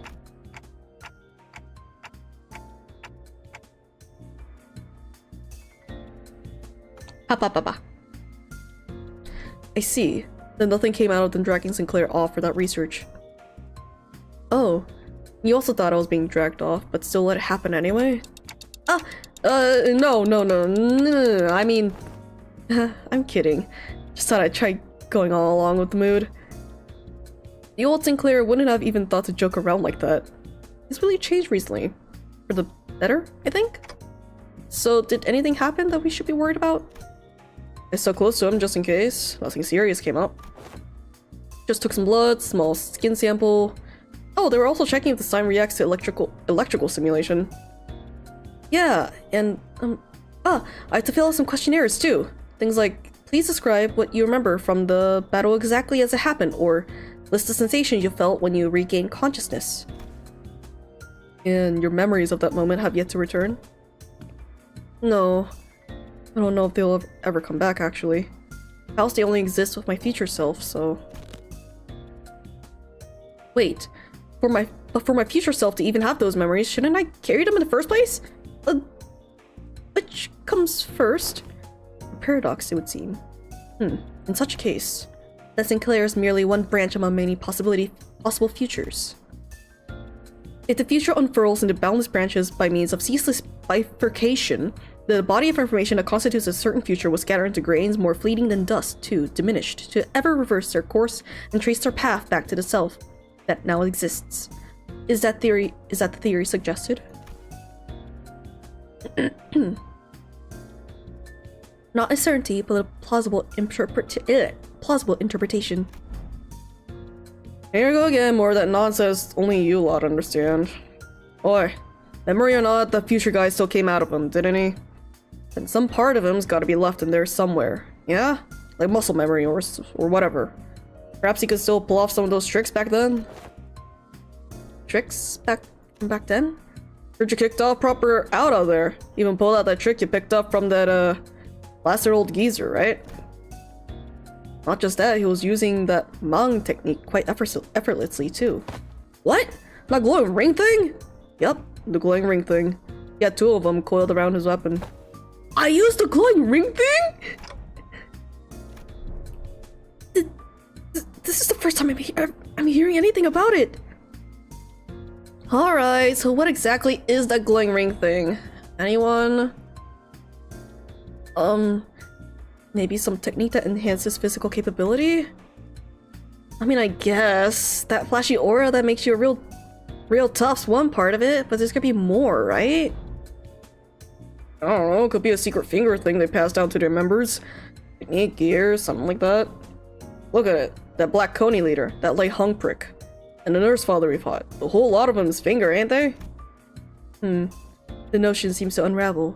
Or even among the LCD, there were those who came to wield it. And Virgilus, too. Huh. So what, only the proper hard bastards can use it? Some posh, top-end trick, is it? Without anyone in particular prompting it, the sinners slowly turned their gaze towards Virgilus and Vespa. I only learned to wield it from my team leader, too. I have a sensory understanding of Shin, but I can claim nothing too profound. However, what I can spare are some rumors, though they are all without proper sources. Rumors? They circulated among elite fixers and association leadership. There exists a power called Shin, capable of enhancing the body without having to pay expensive upkeep costs. A rumor among fixers, sayest thou? Yes, even the techniques to manifest it, how-to tips, really, spread through hearsay. Oh yeah, the tracks! That super rookie column in the latest mag bonus vid, bro was really popping off with it. Straight up aura farm with a shiny mung wrapped around the weapon.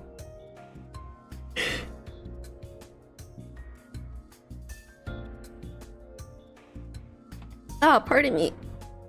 Ugh. Aura farm. Aura farm?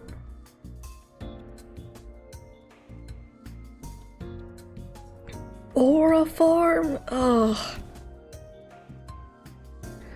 Must be that mine eyes are yet to be privy to seeing such marvel in a video. Wait, you serious? It's in the latest issue! Literally on the videotape on the back! Maybe you missed it? Video? Tape?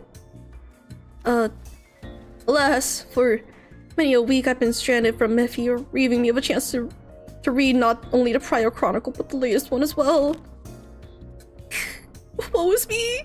When I return, I shall feast through the night upon those noble exploits of adventuring fixtures. As Don Quixote dramatically spiraled in a state of utter dejection, Otis cut into the conversation, her gaze narrowing with suspicion. From what I recall, the mantle Shin grants its users a high degree of physical enhancement. There's no such thing as reinforcement without supplies. No power of that magnitude comes without an equivalent cost to wield it.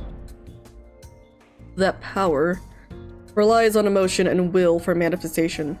Its output is not consistent like prosthesis and augmentation. And depending on how it's used, the consequence of its demands can reach levels comparable to the ego you use.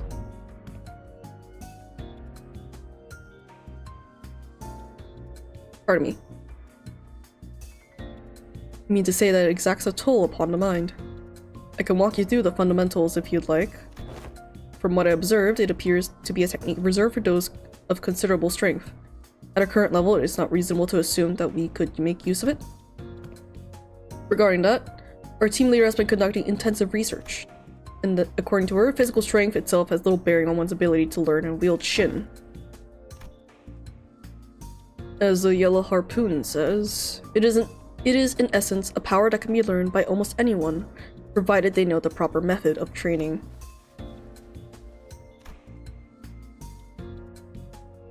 Vespa's brows visibly twitched at him as the moment Yellow Harpoon left Virgulus's lips. Yeah, it doesn't seem like he's a big fan of his own title, the Yellow Harpoon. Well, it fits, I think. He's got those yellow stripes on his clothes, and he's just a harpoon too. Can he argue with that? If I were to exaggerate, if your sinner Isang's pre-contract self could manage to learn it. But why must this self of mine be chosen as the point of comparison? Oh, cause you're the one BS1 here. Don't let it get to you. Even so, it'd be a mistake to assume it's a power anyone can grasp with ease. As long as you're bound by contract as sinners, your ability to wield it will be severely limited. Unless you rely on particular identities or come upon an extraordinary circumstance. Shame that would have been useful.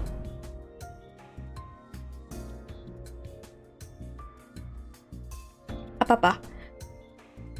Love how big of a difference each canto have molded them. Watch someone start canto 2 and how big of a shift. Yeah, Sinclair has come a really long way since then. The English localizers really enjoy Kira chatting.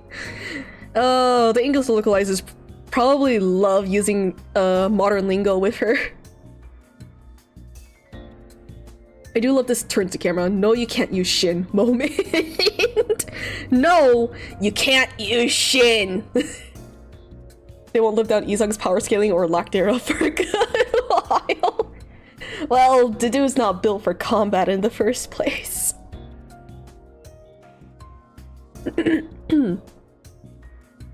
Pardon me. Hey, then what about me? Can I learn it too? Kira, who'd been fidgeting with her fingers, raised an arm and asked as though she couldn't hold the question back any longer. Come to think of it, the middle nurse father didn't use any Shin or Mung. Papa never taught me how to use it. He said I could get stronger without a stupid crutch like that. It wasn't that he didn't teach you, he couldn't. He was a man who probably had never once reflected upon his own sins. A piece of trash like him would be incapable of even comprehending such a power in the first place. Vespa's responses always come back dripping with venomous hatred whenever the conversation turns to the topic of the fingers. Kira must have noticed it too, or perhaps she simply couldn't find the right words to push back. Either way, she held her tongue, her expression settling into a blend of frustration and something that looked a little close to sadness. If you want to reduce it to a yes or no, then yes. You'll be able to learn it with the odds in your favor. That is, assuming that the company decides to tolerate your continued existence. I already said I get it. As it stands, you're nothing more than a pending case at disposal. Closer to a threat than you are to an ally, strictly speaking. Don't get comfortable because the manager and the sinners treat you with lenience. Step out of line, you'll be the one who pays the price. There's nothing in what Virgilus said that I could argue with. Kira had been a member of the House of Spiders. She murdered scores of LCE researchers. And left us with plenty of memories we'd rather not revisit. For now, we're just working together. Not contesting that decision doesn't mean we have no hard feelings towards her. Leaving Kira alone with her thoughts, the sinners slipped back to their own business, snacks, idle chatter, conversations about whatever had happened around LCE. The examination is concluded. I suppose it won't be an issue to let you hear the results together. Before I knew it, Hohenheim and Ryoshi returned.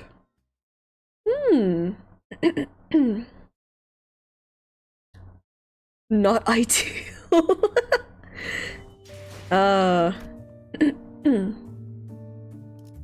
Renketsuen. Renketsuen.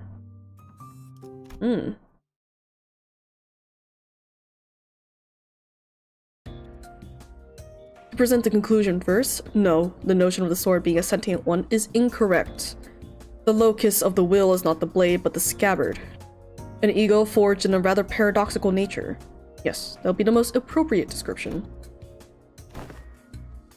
Not a sentient sword, huh? Ryoshi's grumpy dismissal made the scabbard quiver almost as if it had taken offense. Somehow, I felt like I could understand what Hohenheim meant by will now. It was a reunion of sorts. One that gave both a tinge of sadness and hope. If the scabbard has its own will, does that mean the owner of that will can be resurrected? It is too premature to deliberate on the matter. The state of existence under question is not one that may be defined as death at the moment.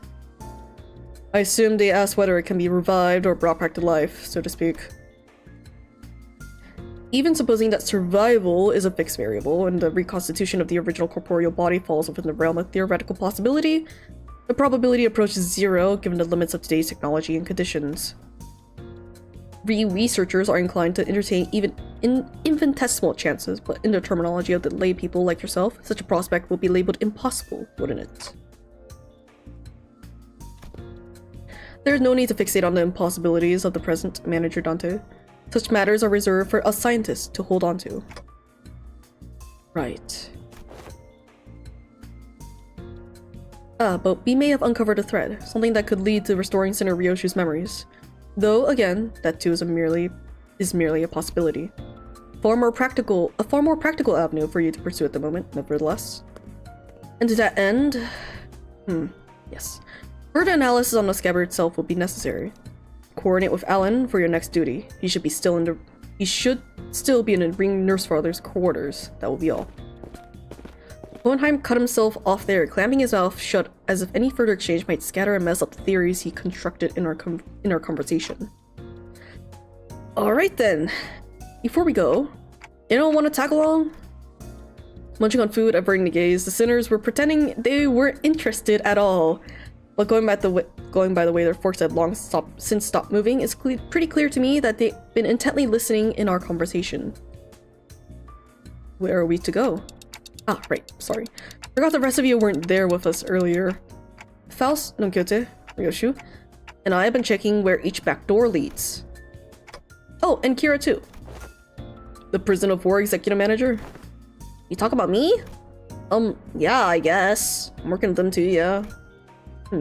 Let's remember to tread carefully. Should you even cause the slightest harm to the executive manager, you will be held accountable. It's the same thing over and over.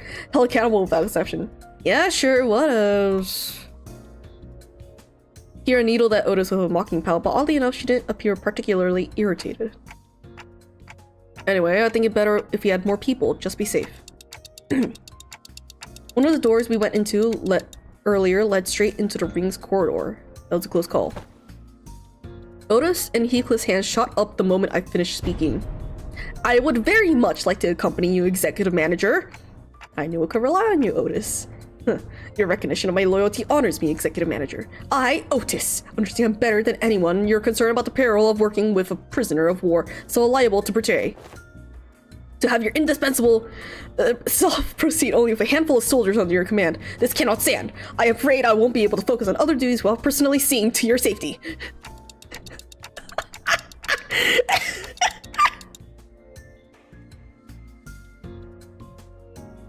Ah, pardon me. Oh my god, Otis. My boots have a mirror finish on them. Can you stop?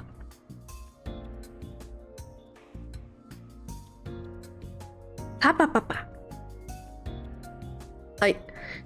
I get it, Otis. You made your point clear enough. Not keen on how I just keel over the moment you summon me. Feels a bit dodgy, that. Better stick to your side and scrap it out myself. You probably don't need me to come along then. I guess you can just summon the rest of us, like you did earlier, if shit hits the fan. The research, yet unfinished, holds my efforts. I shall join you once it has found closure. I don't think I could be much help wherever you're going. I'll pass. I'll follow if that's your order, manager. No, it's fine. Just get some rest. It'll probably be okay. I could always summon them again if things get too dangerous. For now, I should go see Alan again. Interesting. -6 is a third of the way. Whoa. Oh, wait, oh! Well, that's the middle area. This is... Oh. It's Haru. Here from 10 turns.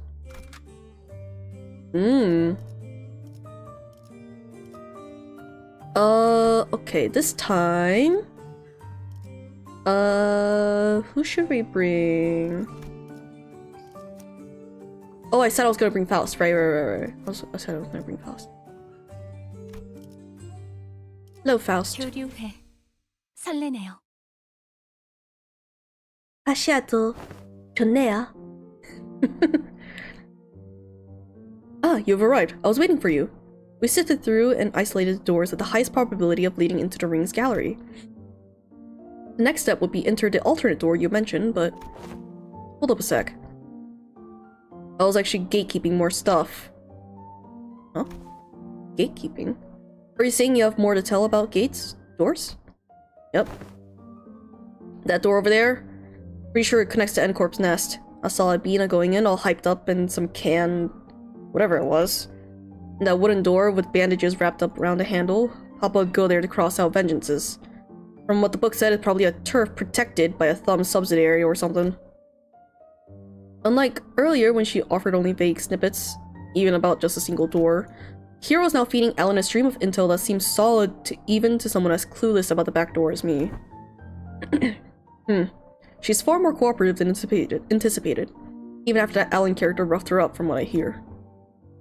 Yeah, you'd think she'd clam up out of spite. I know she changed her mind about cooperating with us. Nevertheless, we mustn't let her guard down, Executive Manager. There's no telling when she'll turn on us. I can literally hear everything you're saying, you know. Right then, based on the intel, please proceed by investigating the safest doors first. As for the high-risk ones, I'll continue checking and let you know which ones you need to enter.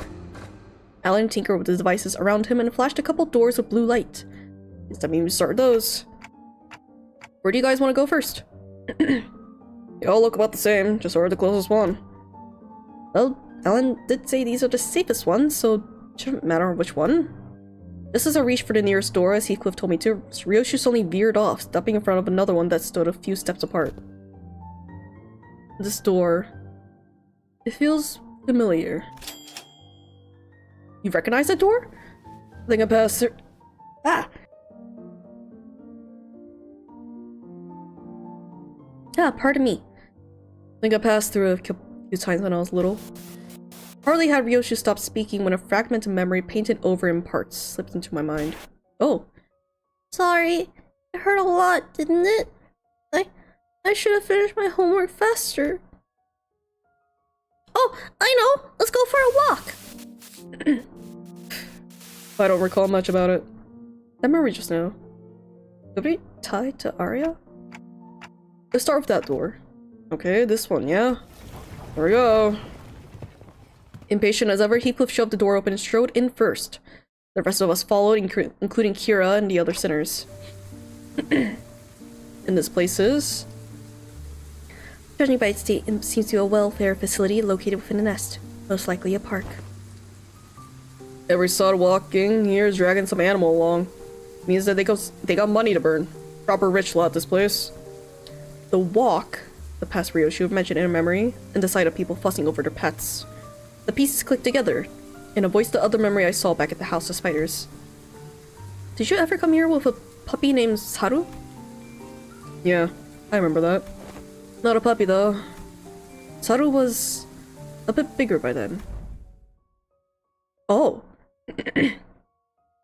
Sorry, it hurt a lot, didn't it?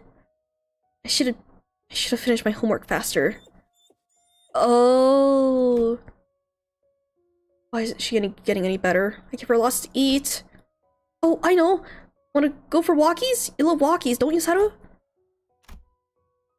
There's this workshop Dad always visits. The door there is connected to a park. You can go right now. Oh. Oh. Ryoshi's childhood memory burned bright in my vision before passing. That was her as a kid? Pardon me. Verily, such gentleness doth seem most unlike thee, young Ryoshu. Hey. Block. Who say you could show them my memories willy-nilly? No, come on. You know it's not something I can control. GG. Back in the House of Spiders, I was the only one who could see the visions of Ryoshu's past. This time, though, her memories seemed to manifest for everyone around, just like what we experienced in H-Corp with Honglu.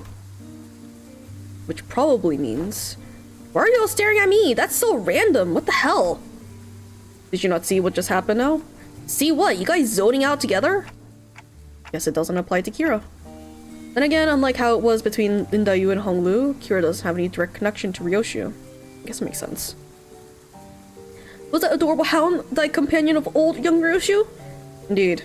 And one and only best friend. And because of that, Saru...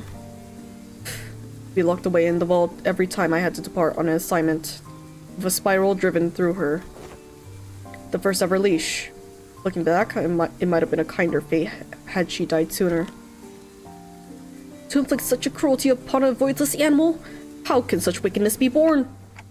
What happened to Saru in the end? She died before her time. I don't recall why, but there was this day when Saru wouldn't stop whimpering in pain, and I shut myself in my room, crying. You were? Not someone else? Who else? Oh, see. It was me. Even after witnessing the fragment of memory, Heathcliff looked utterly unconvinced. And while I was grieving, Callisto offered a solution. Said he would give me a gift the next day. And what I received was something he called the Beastborn Blade. A tanto that will whine and yelp in Saru's voice with every swing. Ew, no way! I always knew there was something creepy with Robo-Unk. Did that say he killed your dog, huh? No, he didn't kill Saru. That tanto was alive. Did you say alive? Alright, nutter that psycho. Her eyes were embedded in it like adornments that stare at me in accusation. The tiny heart beat as though it was quaking with fear. It was a horrible sight, and I felt pity. So I shortened what remained of her time with my own hands. Got me thinking after hearing all that. Why do you still mess with that art thing then? Let's be honest, after seeing something like that, you want to steer well clear, yeah? Right? Those things he called artworks were so cursed. Straight up nightmare fuel. Like, I haven't really checked out other ring artworks outside Albina and her nurse fathers, so maybe I'm a noob when it comes to all that, but yeah, their stuff never gave me any art vibes, for real. I thought the same. Well, I was terrified at first. Yeah, I learned more. There were some facets that suited my taste. thou findest appeal in those grotesque creations? From what you've told me about Callisto, it looks like he failed to stick to his own advice. But there's something he always used to say. Art is wholly subjective, and thus one must never expect the understanding of others. The uncanny, the horrible. There's beauty in that. There's a beauty that lies in the grotesqueness of it all. Can't say I quite get it, but if you say so. Nah, but buddy, how do you end up getting used to that kind of thing? Why do you need to understand? You're not an artist. I got used to it. But the bastard Callisto's installation artworks caused night terrors and nightmares for him. The scabbard moved, and Ryoshu came to a pause.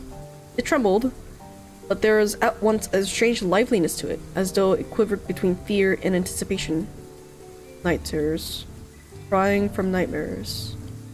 In the house of spiders. There was actually someone who got scared of ring stuff back in your day? I need to check something. We've seen enough here. Let's go back. Yeah, nothing else worth checking around here anyway. With the inspection complete, we quickly followed Ryoshu back. She stood in front of the artworks covered in sheets of cloth, lost in thought. Right here. There used to be a huge artwork displayed here. I don't know what kind of impulse struck him, but the bastard went about fussing, saying he needed practice so he wouldn't lose his touch. Mommy? What's wrong? Over there! I thought I told you to keep the exhibition in your room. Ah, you've returned, Yoshihide. I've decided to attempt installation of art of a somewhat larger scale this time, but I ran out of space in my gallery. Mommy, people were screaming. Oh. Dearest Yoshihide, Arya has reached an age where she may be introduced into the world of aesthetics. Surely this wouldn't be a problem? It would. You liking it and me acquiring the taste doesn't mean Arya will. Let's get you back to our room. I was hugging something in my arms. I was crying. Saru? No. Too big to be Saru. The loss of our memories can never be made whole no matter how many fragments are glued together. We could tell Ryoshu everything we knew about Arya, but it never truly reached her. I see. This hollow void. This must be Arya. The sensation and motion for what's been empty begin to entangle with Ryoshu's memories. That makes it possible for us to reminisce about Arya together. Soft rattle Arya gave seemed to show how pleased she was with this small step. Right, time to check out the next door.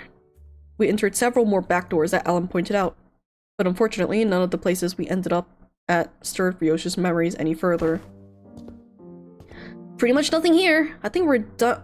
What the? How'd they get in here? Startled, Kira pointed ahead where figures wearing animal masks were hauling what looked like massive lumps of flesh hidden behind a tent of sorts. Those ring assailants from before? This thou not say thou hast sealed the door earlier? Then how did these villains come to stand before us once more? They probably infiltrated via an entirely separate route, another back door. As you can see, their objective appears to be the retrieval of the ring nurse father's artworks. Get on with it! We need to move as many pieces before we can pull out. Wait, but I thought Robot Uncle's washed. He's got so many fanboys and fangirls here. Huh. Does this artistic artwork possess value in and of itself? Or is it just a case of posthumous premium of death effect? Think about it. Some of the pieces have already been taken. Of course, they are of little value to both our companies. Watching them sweating and struggling to drag those mediocre pieces with them. Pretty funny. But imagining how those pieces will be labeled with some pathetic notion of heritage connected to my name under description plaques. Pretty unsavory. They may be occupied with transporting those objects for now, but they will likely soon find cause to harm the wafer and LCE personnel stationed here, Executive Manager. It will be prudent to eliminate them without delay, considering Ring's reputation. Otis is right. Better to wipe them out before they try anything stupid. Guys, looks like we've got another job to do. Lend me a hand. The radio didn't buzz with the sinner's replies this time, but it should be fine.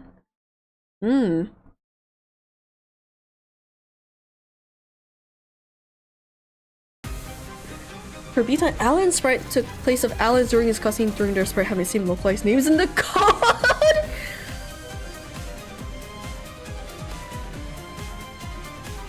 No way! What? The hell? That's funny. That's funny. Alright. Yes, that, and then you want yellow. TM spaghetti cut at his finest. Sure seems to be. Go, my Heisho pack. You could. Oh my god. I see.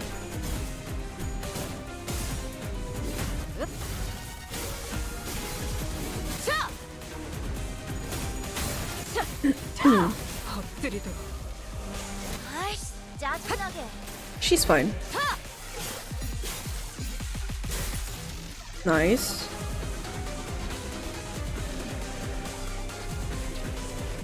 Oh yeah, she's still here. I kind of forgot. Oopsies.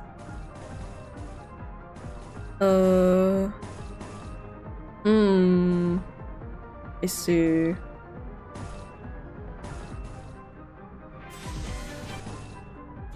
Oh, retreat order? Who'd be coming in?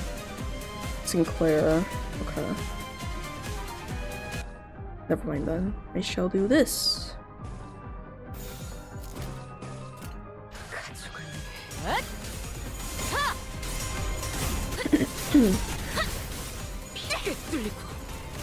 Nice.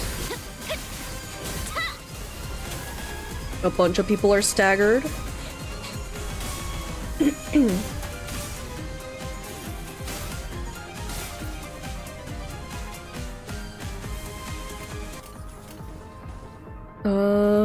Yes. And then you can do... Oh wait, wait. Oh, you're over there, okay.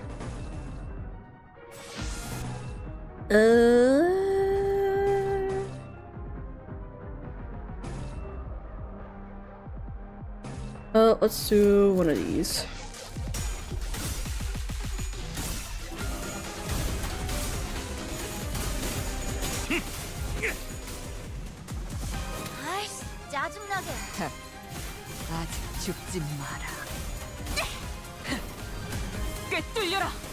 Go get him, Dawn.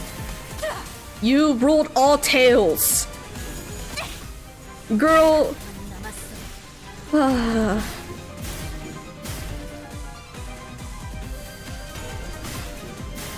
Can't have nothing. There's 12 of them. Red. You want blue, but I'll give you yellow.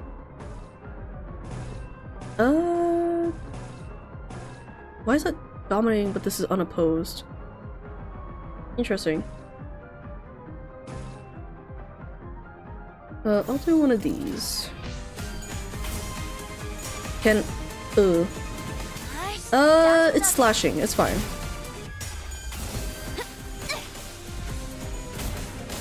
Nice. Nice!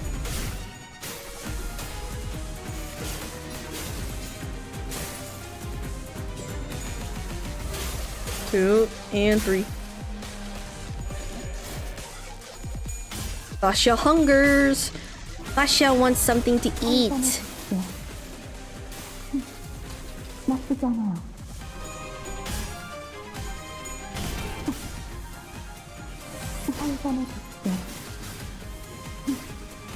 And... nice! Heisho pack! Answer me! Oh, at least marks! Oh!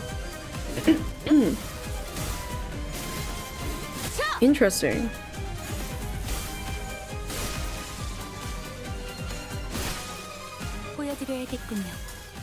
외면의 예술을. 너희의 무기로 이 혈투를 승리로 이끌겠다. I don't have yellow for you. Okay. Purple, purple, purple. Sure.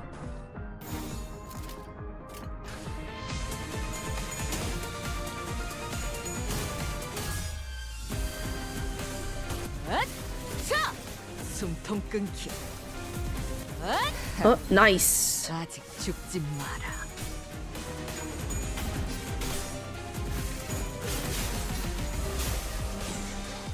Come on, heads. Nice. 목이 피었잖아.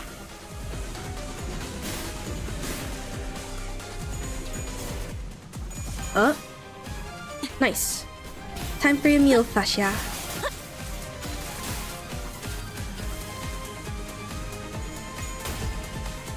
Come on. Get him. Get his ass.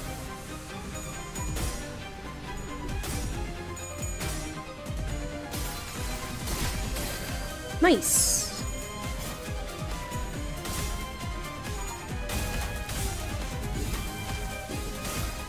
Why is it all one by one though, please?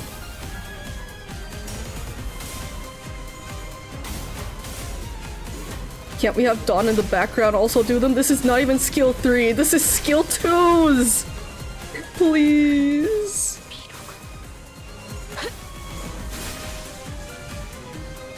무기를 만드는 것. All of this could be put in the background.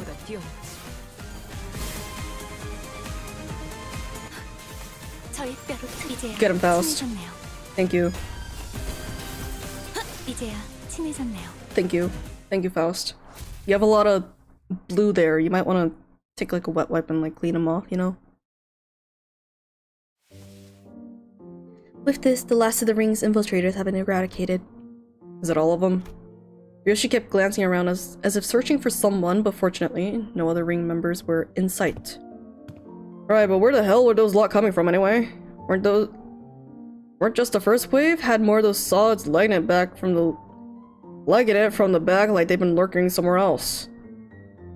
According to the tracking logs recorded by the surveillance devices installed here, they appear to have crossed over from another corridor. Another corridor? What precisely does this designation "another corridor" refer to? The room resembling a shopping mall, the one filled with batches of toys on display. Your company, if I recall correctly, designated as the corridor of the middle nurse father. Oh. I suggest we relocate there. Your assigned tasks here have been wrapped up. Oh, and before we set off, do you have any information to share in advance? We're planning to compile a comprehensive encyclopedia cataloging the notable characteristics of these corridors and all their connections loci. Your cooperation will be most appreciated. Kira seemed to hesitate, gnawing at her nails as if she was going through an inner struggle. Before long, however, she snapped out of it like she just locked on a decision. Sure, I got stuff to tell you, like hella stuff. Some parts are kind of fuzzy, not gonna lie, but I can still recall like 20 places clear enough. I mean, it was home for me and Papa, so...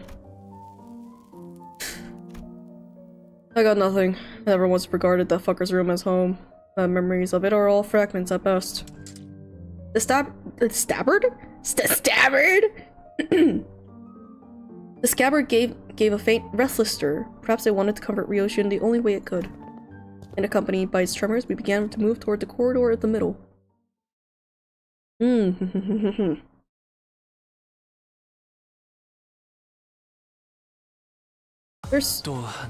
Why is there so many doors? School? School? 빗물진 길일 뿐이지만 School? 세월이 지나면 홍어는 그제야 알게 Alright, 되겠지. we now bring 이 홍로가 him. 뭘 받고 있지를. Who do we replace?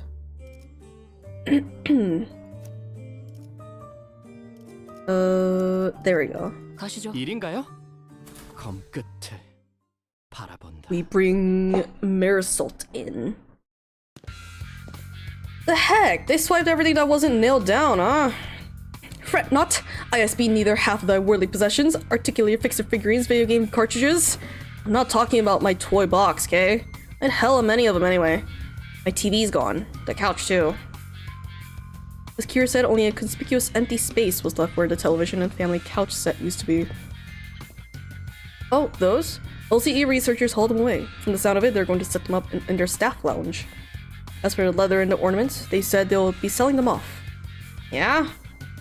Oda seemed to notice something the moment she caught Kira's wistful look. The corners of her lips curled into a faint smile. She spoke with feigned nonchalance. Who knows, with sufficient cooperation, perhaps they'd be more receptive to the idea of returning those items. Assuming much? Never said I wanted them back. Anyway, I'll tell y'all about what I know. So come this way if you want in. These two doors were made from paper and wood. They connect to S Corp. That reinforced with seal, that one leads to V Corp. Back streets, where, having lived here and made frequent use of the doors herself, Kira was clearly the right person for the job by identifying where each door Wayfarer Company had asked us to explore led. Directed by Kira and accompanied by Alan, we checked the doors one by one. Good work. All data seems to match. Thank you for your cooperation. Enter, there was one back door left to open. I know this isn't anything new, but I gotta say, these back doors are just too bloody convenient. And portals too. I ain't doing anything shady like the warp trains either, is it? Or it says as simple as turning the knob and entering. Seems to me you'll outpace your business rival in no time.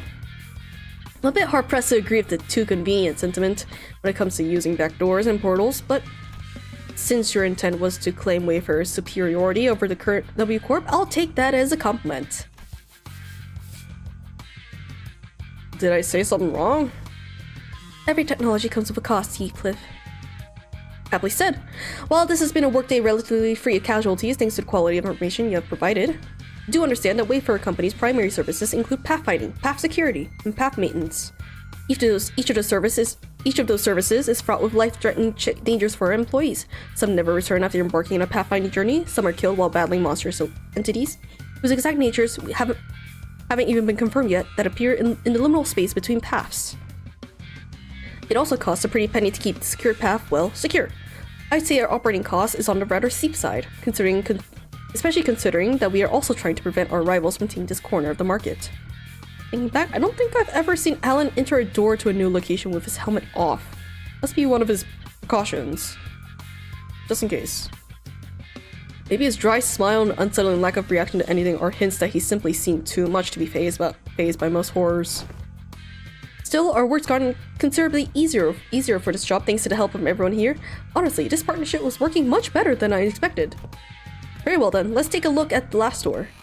Ah, it's the door Papa used to walk through all the time. I followed Kira into the door, and the second I crossed over the threshold, a breeze carrying an oddly familiar salty smell tickled the tip of my one of my clock hands. This one connects to somewhere in the general Great Lake area, it seems. Welcome to U-Corp's giant Stingray port ship. Oh! Stingray, huh? Why does that ring a bell? Hang on a minute. Is that place in it? That port ship that has Salon de Mulot? The private hair salon? Heathcliff chimed in with a shudder as though the sheer weight behind his words terrified him. Ooh! The office signified then that we shall finally made audience to young Heathcliff and his hair... and his what? And his hairdo must luscious! Ugh, quit with that luscious nonsense, lass. Why encourage me now when you're so cavalier about blasting my villainous arse back at the lake? Indeed. Alas, 'tis true that punishment wrought our merry band have severely outweighed the crime. Wouldst thou not agree, young Heathcliff, that to put the coupons to use would remedy thy pain in a smidge?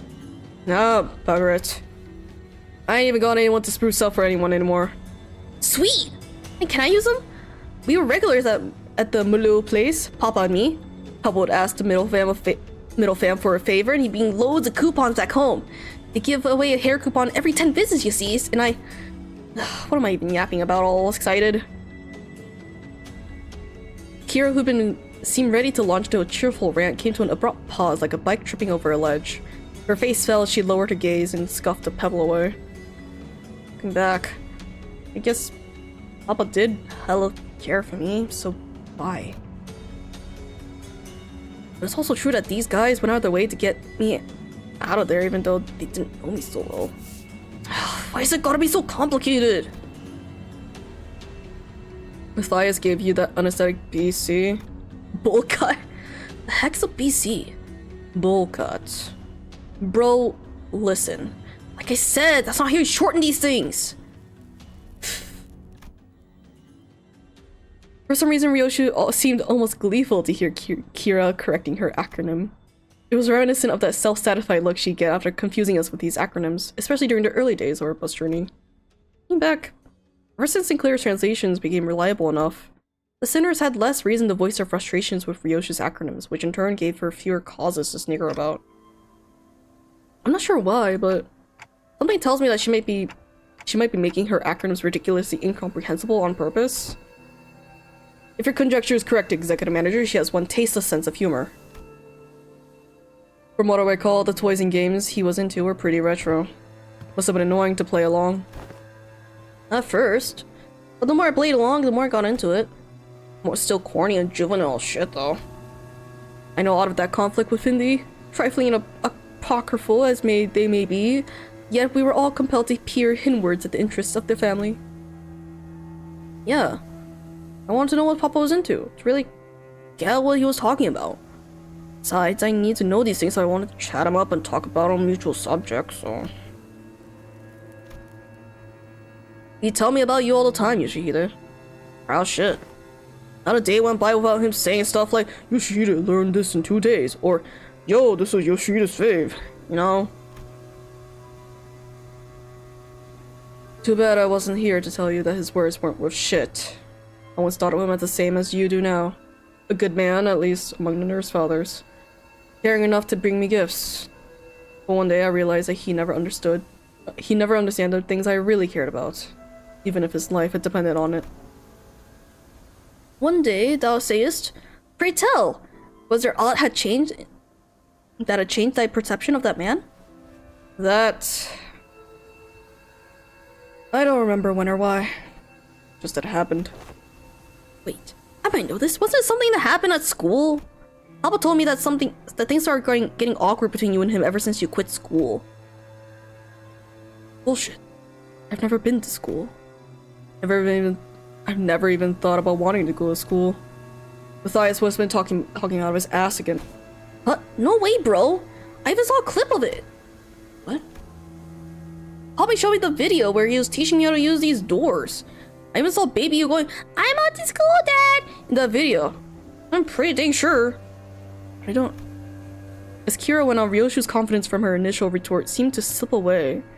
I couldn't blame her, so much of her memory had been mutilated.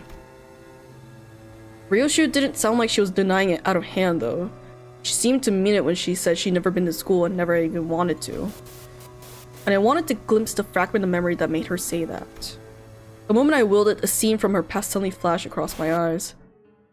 Very well, Yoshihide. I'll register you in an institution that is not entirely dissimilar from school. There is a subsidiary of the Ring Academy. You sure it was a school? Not like an art academy or something like it? Perchance it may be an academy, not a school. Wait! That kinda makes more sense, yeah. Must have been an academy, not a school. Academy of Arts. Huh. Ryoshu muttered a few words as though they were pieces of a puzzle she was assembling. Then, after a brief moment, she turned toward me with an astounded scoff and a look of mild irritation. Clock. You deserve a smack. Then lightly smacked me upside the head with her scabbard. What was that for? This memory sucks, Clock. I would have been just fine without it.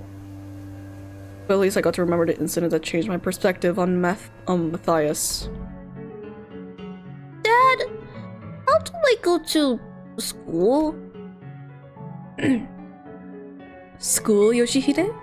Well, I don't see why you would wish, let alone need to go to such an institution when we nurse fathers are here to provide you with all the education you require. You would later find our unique style of homeschooling to have been much more enlightening than trudging through any of the nest's formulaic educational systems. Yeah, but Dad, I saw them in a picture book. And I don't want any friends here. Oh, Marian and his pointless... But it is true that there are qualities that can be learned only through group erudition that engenders competition. Very well, Yoshihide. I'll register you in an institution that is not entirely dissimilar from school. Really? I intend to send Yoshihide to an academy as part of my educational curriculum. There's an Academy of Art, a subsidiary of the Ring. Companionship with other talented children of approximately her age will nourish the spirit of inspiration that will guide Yoshihide's growth. The prescript approves. But Callisto, I'll tell you now that you might be making a mistake. And how are you so certain of that? Do elaborate if you can, hand puppet of the prescripts by whom every aspect of existence is articulated. What do you know even of choice, of what is right or wrong? And off they went. Perhaps a little more situational awareness would have prevented what is to come. Callisto had found me a rather decent academy. The artworks that used to scare me when I was alone weren't so bad when I was with other kids. No, that's not quite it. It'd be more accurate to say that I started to understand people's perspective on beauty. Of course I would, when all we ever did was nod along to the lecturers and spout purple prose, all the while making pincushion out of someone's bodies like it was nothing. Oh, this is Our lesson today will focus on corporeous techniques. Now, take a good look at the diagram here, and the mannequins before you. Weave the blood vessels in the same pattern as the diagram, and... I don't know why we're learning about corporeal stuff at this day and age. Right? I don't get what the point of Slog is trying to shape blood vessels to make a color that a drop of ink can do better. I read that in the book. I'm more excited to learn about this cubist technique than this crap. Honestly, why is this washed up movie a part of the curriculum? It's just boring, shallow gore stuff. No, it's gory, but it's boring and shallow only because you guys are bad at it. What? Are you mad because your daddy's a lame corporeus? Oh, is he? No wonder her stuff is just as... Ow! I was taught that people who say bad things about my family deserve to get their butt kicked. The bad-mouthing Callisto wasn't actually what set me off. I didn't have any special reverence or attachment to family, like Matthias did, either. It was just what I was taught to dislike. That's all. Just one of those tantrums kids of that age have. Kids will be kids and all that. I'm home, Dad. Hey, buddy, you're home early. Oh, man. Must have been playing rough today, huh? You got dust all over. Got into a fight. A fight? Yeah, they kept saying dumb things about class stuff, so I smacked them. What about you? They didn't hit you anywhere, did they, buddy? On my cheek, but it's okay, because I punched them this many more times. Did I do good? That's my girl. Dad? Where are you going? Oh, you know, just got some business to take care of. Why don't you sit tight and work on a coloring book? Dad will be home before you know it. Okay. Is it bro business? No, it's family business. Ain't seen what's so bad about taking care of your own. Them snotty stars don't learn respect unless you beat it into them. Huh. If only he'd been a simple-minded fool like you, the story would have ended right there with a pat on my head. What? Papa, I mean, the middle just doesn't stop there. Never does. You hurt a member of the family, that automatically gets you written up in the book. Yeah. And he did what he did in the end.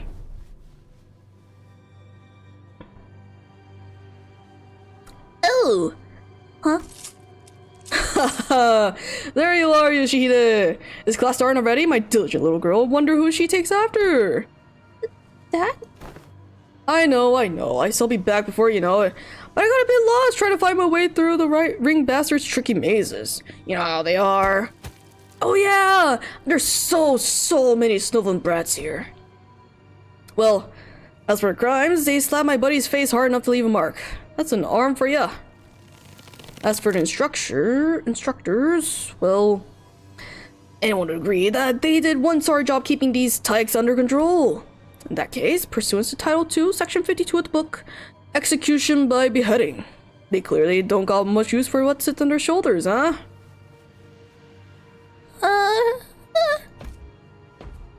How do you like it, buddy? Papa's the best, ain't it?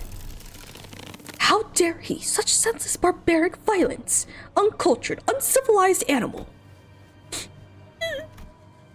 Do not be discouraged, dearest Yoshihide. I have eyed out another academy worthy of your talents. It is a much more significant and prestigious institution this time.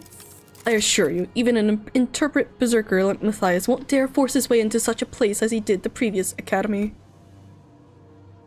Don't wanna. Yoshihide? I don't wanna go to academy. I don't wanna go. I don't need friends anyway. For all his posturing, nothing that was ever important to me held any significance to Matthias. He took a lot away from me just to feel good about himself. So I hoped he, more than anyone, would never find out about the things I held dear, because I was afraid he would take them away from me like he did the others. But he'd always catch on faster than he had any right to. Every contract that took me away from the House of Spiders made me tremble in anxiety.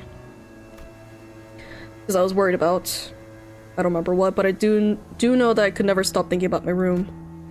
So whatever occupied the room in my absence must have been the most precious thing to me in the world. The scabbard, which had been stirring lightly as Ryoshu recounted her past, soon began to rattle audibly. Is there that thing again? Ryoshu patted the scabbard with a gentle, reassuring hand. The scabbard that was once Araya, a memory without attachment. It appeared to me almost as though she was pacifying a crying child. Seeing that gesture, Heathcliff briefly cast a sullen, faintly expectant gaze between Ryoshu's scabbard and my device. He must be thinking back to his latest conversation with Catherine. But Catherine's existence, unlike Araya's, was erased by the golden bow itself. I doubt this device could do anything for Heathcliff at this point. From everything we know, the ring nurse father seemed to have been the least awful parental figure in your childhood. Huh? Yeah, I didn't know Robolong was such a radical guy. He sent you to take you to an academy like you wanted and even got angry on your behalf? Oh. Hazy memories. Almost forgot to mention. A few days after that, Callisto left a snowman by my pillow as a gift. It was made of heads. Heads? Yes. Decapitated heads from the incident at the academy, threads together into a sculpture.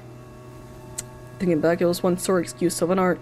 He's sorely mistaken if he thought some low-effort bullshit like that could make me feel any better.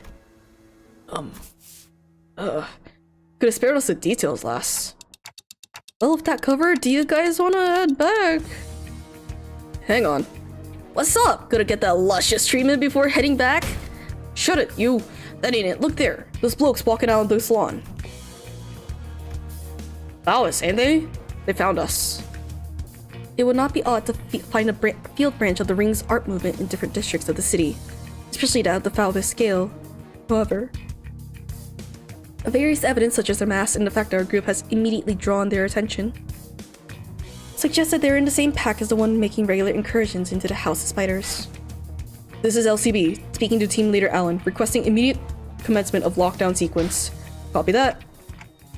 Then why don't we— Holy shit, guys, stop! Bloody hell, what? Don't you know where we are? We're smack dab in the middle of protected turf. Coliseum and bros and sisters of the middle will be here any second. Ooh, yeah, that's gonna be a problem.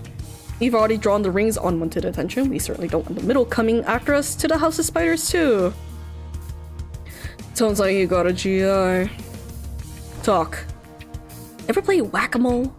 Like, why give ourselves a countdown? Just head back through the door now and beat them with whoever thinks it's a great idea to walk in through the door. Cheap was worth a sound strategy. Executive manager, as long as there's no high-ranking officer among them, it would be to our benefit. Well then, let's do as Kira says. That was quick.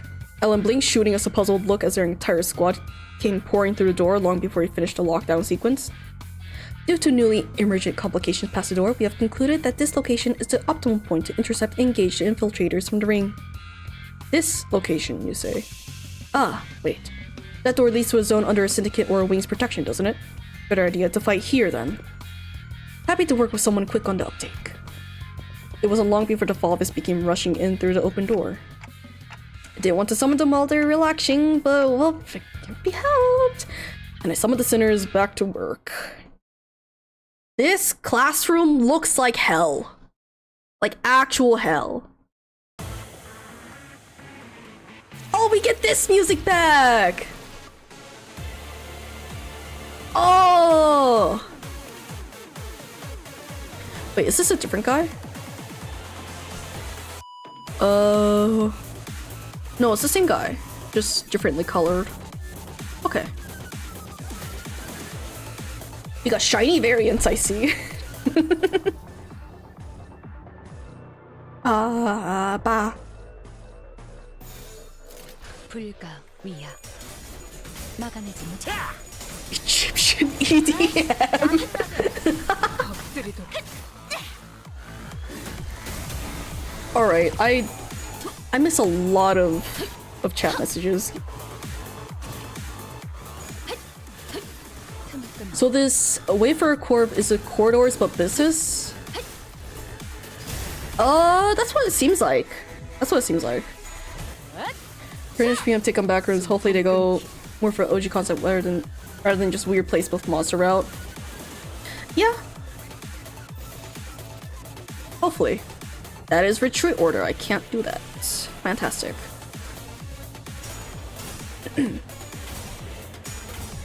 My take is Matthias actually intentionally didn't go for a lethal kill but did it to save her. Sure, he's a shitty dad who wants to show up, but he's clearly aware. I don't think, like, it says Ryoshu said everything he does is to make himself feel better. He's inherently selfish. So if it's to give himself an edge, I think he would do that intentionally.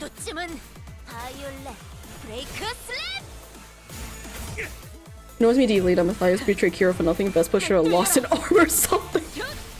The way is now Matthias feels more like Darth Vader, offing his allies for no reason rather than the opportunistic snake he is supposed to be.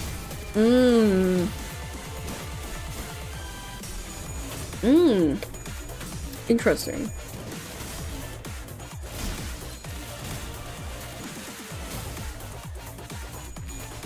Oh wow, he does a lot of damage. That is not ideal.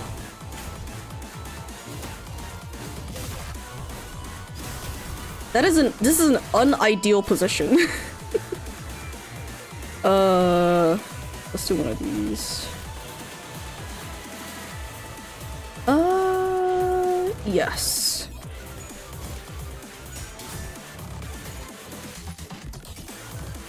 모든 결과들은 파우스트가 알아요. And he's dead. Come on, please. No. Dawn. Dawn.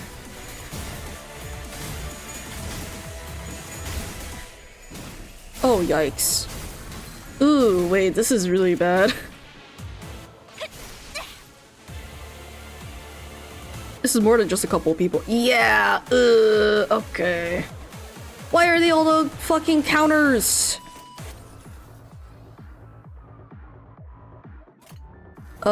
Actually, I can do that, and then that, counter.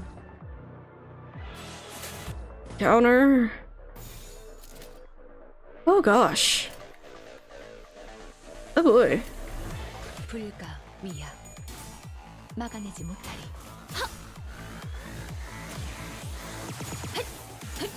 틈을 끊어. 바로. Nice. Oh boy. Please. Thank you. Stagger him. Thank you.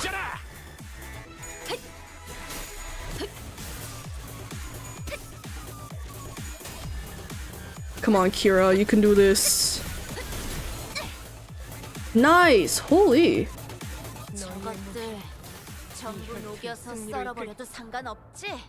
Okay. Yeah, that can go there. That can go there. He's doing that.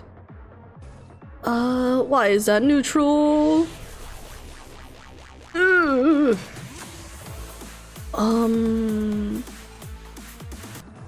That is not gonna work out. Who is you are? You're doing that. Oh, I guess we'll see.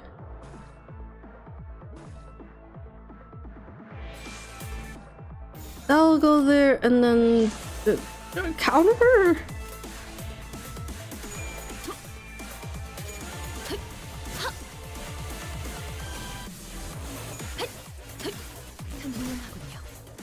Nice, stagger and dead. Let's go. Don't have to worry about him.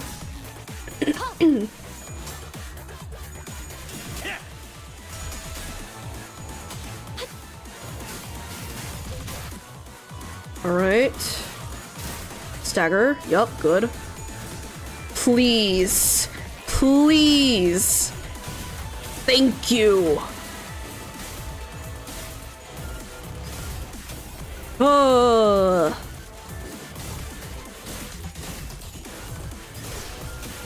There we go.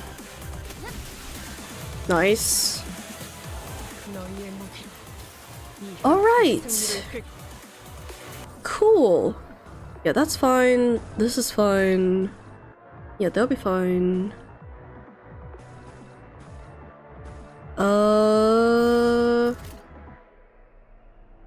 Yeah, we're good. 막아내지 못하리. You ain't using Isang. What did you expect?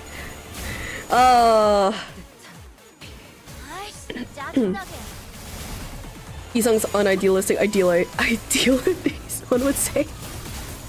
무용하군요.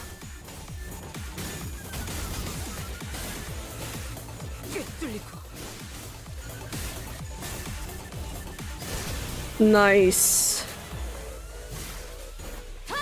Please tell me they all died this round. Or this turn. Not all of them. One dude. Please die. Thank you. Goodbye.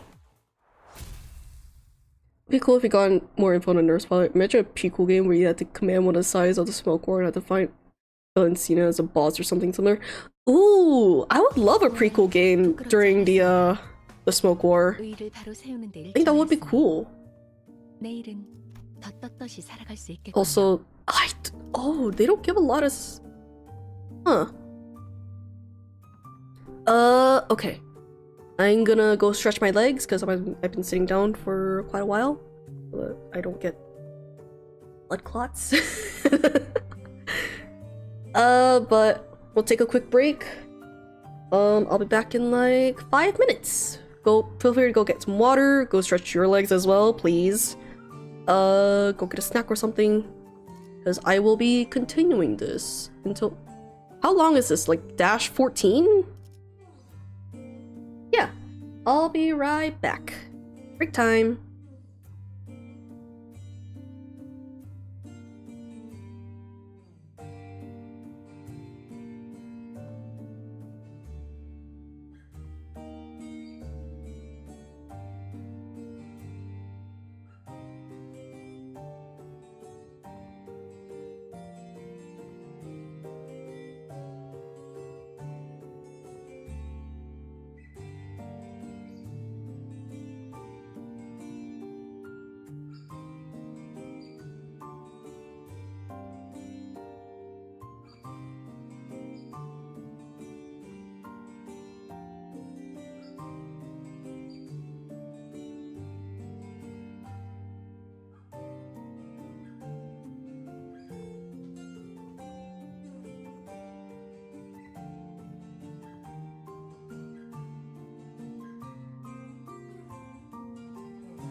Alright, I am back. A lot faster than anticipated, but that's alright. Oh, the room's just right there, huh? Oh wait, no, that's the door to that. Oh. Wait. Oh. Here I am cranking my neck to look at everything.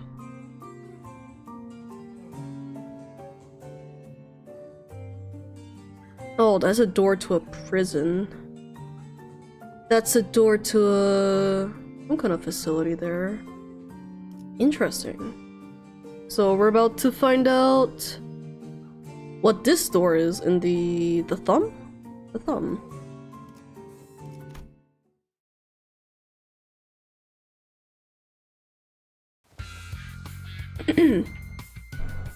Okay, and that about wraps up the middle's corridor. Thanks to you folks, we managed to cut the door cataloging the workload by 80%. I really appreciate everyone going the extra mile to check each and every door too. Made my life a whole lot easier. It's all thanks to the manager's excellent strategization. Next up, the thumbs corridor. Well, we actually found a lot of intel lying around there, so we just need you to check some of the doors in its basement. Intel? The manager expresses the aforementioned intel. Ah, that in the thumbs corridor we came across a bundle of papers detailing the comings and goings of the thumbs members and the orders they were carrying. Whoever wrote the logs has been diligently keeping them updated. The last entry was written not so long ago. While the contents of the notes weren't all that interesting, they helped us get an idea of where each door in that corridor leads to. Valencia's shitty scrap papers. She's been keeping up with that useless shit the whole time. Huh. Useless shit? Remnants of her desperate search for a thread to cling to. You found one of her backup ticket hoards. I've marked doors that need work with a drone. There should be about 3 or 4 of them. While you guys do that, I've got some leftover work to take care of over here, so... I've been noticing this throughout our interactions. But whenever anything irrelevant to his work came up, Alan seemed to have a way of unhearing and maneuvering right past it as though he didn't even register what was said. Recalling our conversation with Cesara back at P-Corp, that deeply uncurious indifference might be one of the essential personality traits to go on as a corporate employee in the city. Understood. We will explore the areas past the marked doors and return here. Thanks a ton. Well then. With Alan returning to where the other Wayfarer Company employees were huddled around, we decided to follow the corridor to the left. Oh, fuck. Hey, there's someone in there. More of the ring, maybe? Going by their silhouettes, they're unlikely to be members of the ring. Come on, lady, get out of my way so I can see. It's the detectives, some stubbly guy I don't know, and the annoyingly airy dude. Sounds like Moses Gregor and Hong Lu, respectively. Hey, he's okay! Their Chu's conversation grew clearer the closer I approached them. You okay, fella? You bumped your head earlier. Haha, fine as a fiddle. It was just a minor fall. This is the 3rd time it's occurred. We ought to discuss the issue with the manager once this consultation's over. I think I'm seeing a bump on the side of Honglu's head. Anyway, you know what to do, right? At any moment you see signs of... Don't worry, Gregor. You made it through the explanation and the footage both. You're going to be fine again. I believe in you. Look at you now. We're right where it happened. But your arm is... but your arm is stable, see? Ironically, fear tends to grow most unmitigated when it's distant and unseen. I understand what you might be worried about, but I don't see the earliest importance of it. So don't hesitate to share the unfiltered thoughts that arise while you're in here. I know what I saw in the footage, but I'm still having a hard time believing it. Or I don't know. Maybe I'm just avoiding the truth when it's staring me right in the face. My case is nothing like Don Quixote's. She just needs to keep her shoes on. It's all good and dandy for her, isn't it? Things don't work out that way. For me. What they're talking about sounds hella deep, guys. You sure about eavesdropping on him like this? That geezer's always weirdly cagey about himself. Maybe now's our chance to Learn more about him. He's sharing such an IS about himself for once. Why walk away? Don't get to give a nonsensical interpretation of Ryoshi's acronym as Kira rolls her eyes out of exasperation. Between the bickering sinners and Kira, however, Otis stands in silence with an inscrutable look on her face. She is listening to the exchange between Moses and Grigor like a woman possessed. Okay, let's keep listening then. Otis, I'm sorry, damn it. She was right all along. The war isn't over. It never was. It can't ever be over as long as this fucking joke of gifts stays attached to my arm. Hard words. Now let's revisit a question you couldn't answer while the footage was playing. Hopefully it's become easier to answer now. You've been using that arm to fight just fine so far. How? I don't mind fighting hostiles or enemies. I'm not the kind of person that worries about people trying to kill me.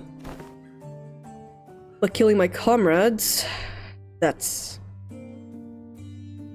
changes things, doesn't it? I can't even control it. There's nothing I could do to even brace for it. It's unstoppable.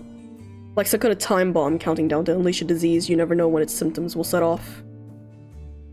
Even Heathcliff, who was always the first to step up when people began to spiral into self-hatred, stood in conflicted silence, his lips drawing a hard straight line.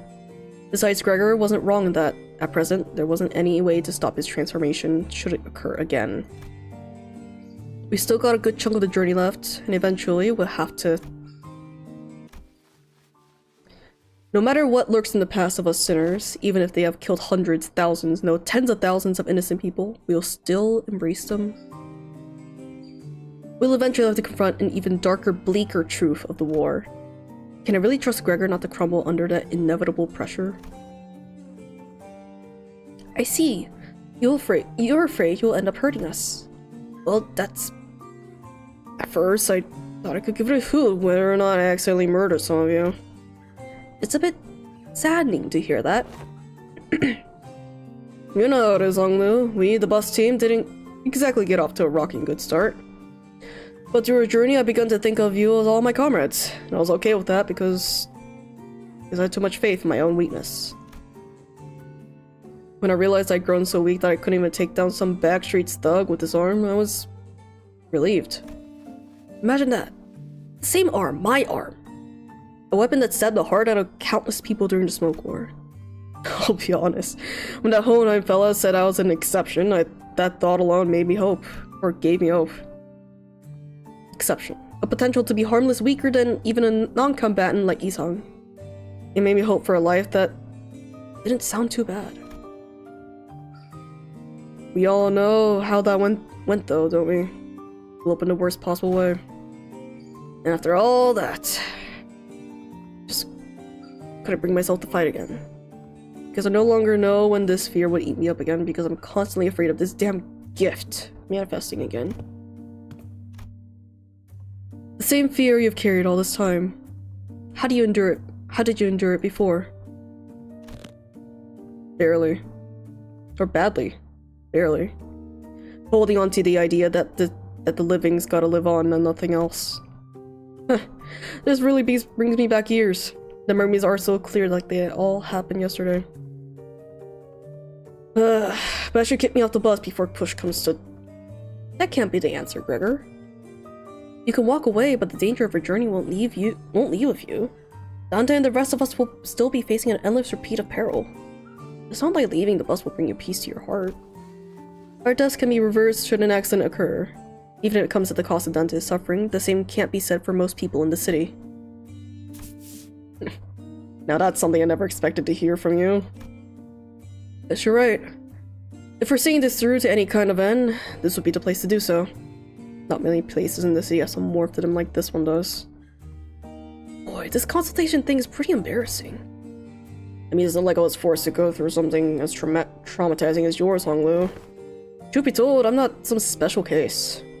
Everyone who participated in that war must have gone through more or less the same experience. Miss Moses, Otis, even Valencia, that piece of work. We can't attach a number to our misfortunes as if there's something to be measured.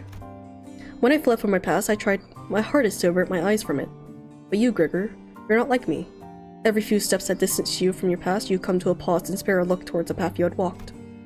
All those years I let slip by, all those that slip you are dotted with fathoms of suffering that are both ineffable and beyond measure. Different experiences, different pain. Still, if there's one thing common to everyone, is that trauma leaves after effects that linger for a long time. What are yours? I dislike loud noises and people who talk too much. They sound too much like the cacophony of the war, like screaming comrades who resented me even as they lay dying, and the wounds they left in my heart bled me dry. But I thought you were fond of Miss Ezra, Miss Moses. I've talked too much. That aside, haven't you heard your fill? Might as well come out from that corner you're hiding in. Oh man, they knew we've been dropping eaves this whole time? But I was actually waiting for the right time to come out and say a few words, but I couldn't find an appropriate moment to... well... I would have had to share this magic bug with the rest of you fellas sooner or later, so I don't really mind, but... What's she doing here? T.A. Temporary ally? No. Temporary accompaniment. Don't be an asshole, I'm working my ass off to help you guys!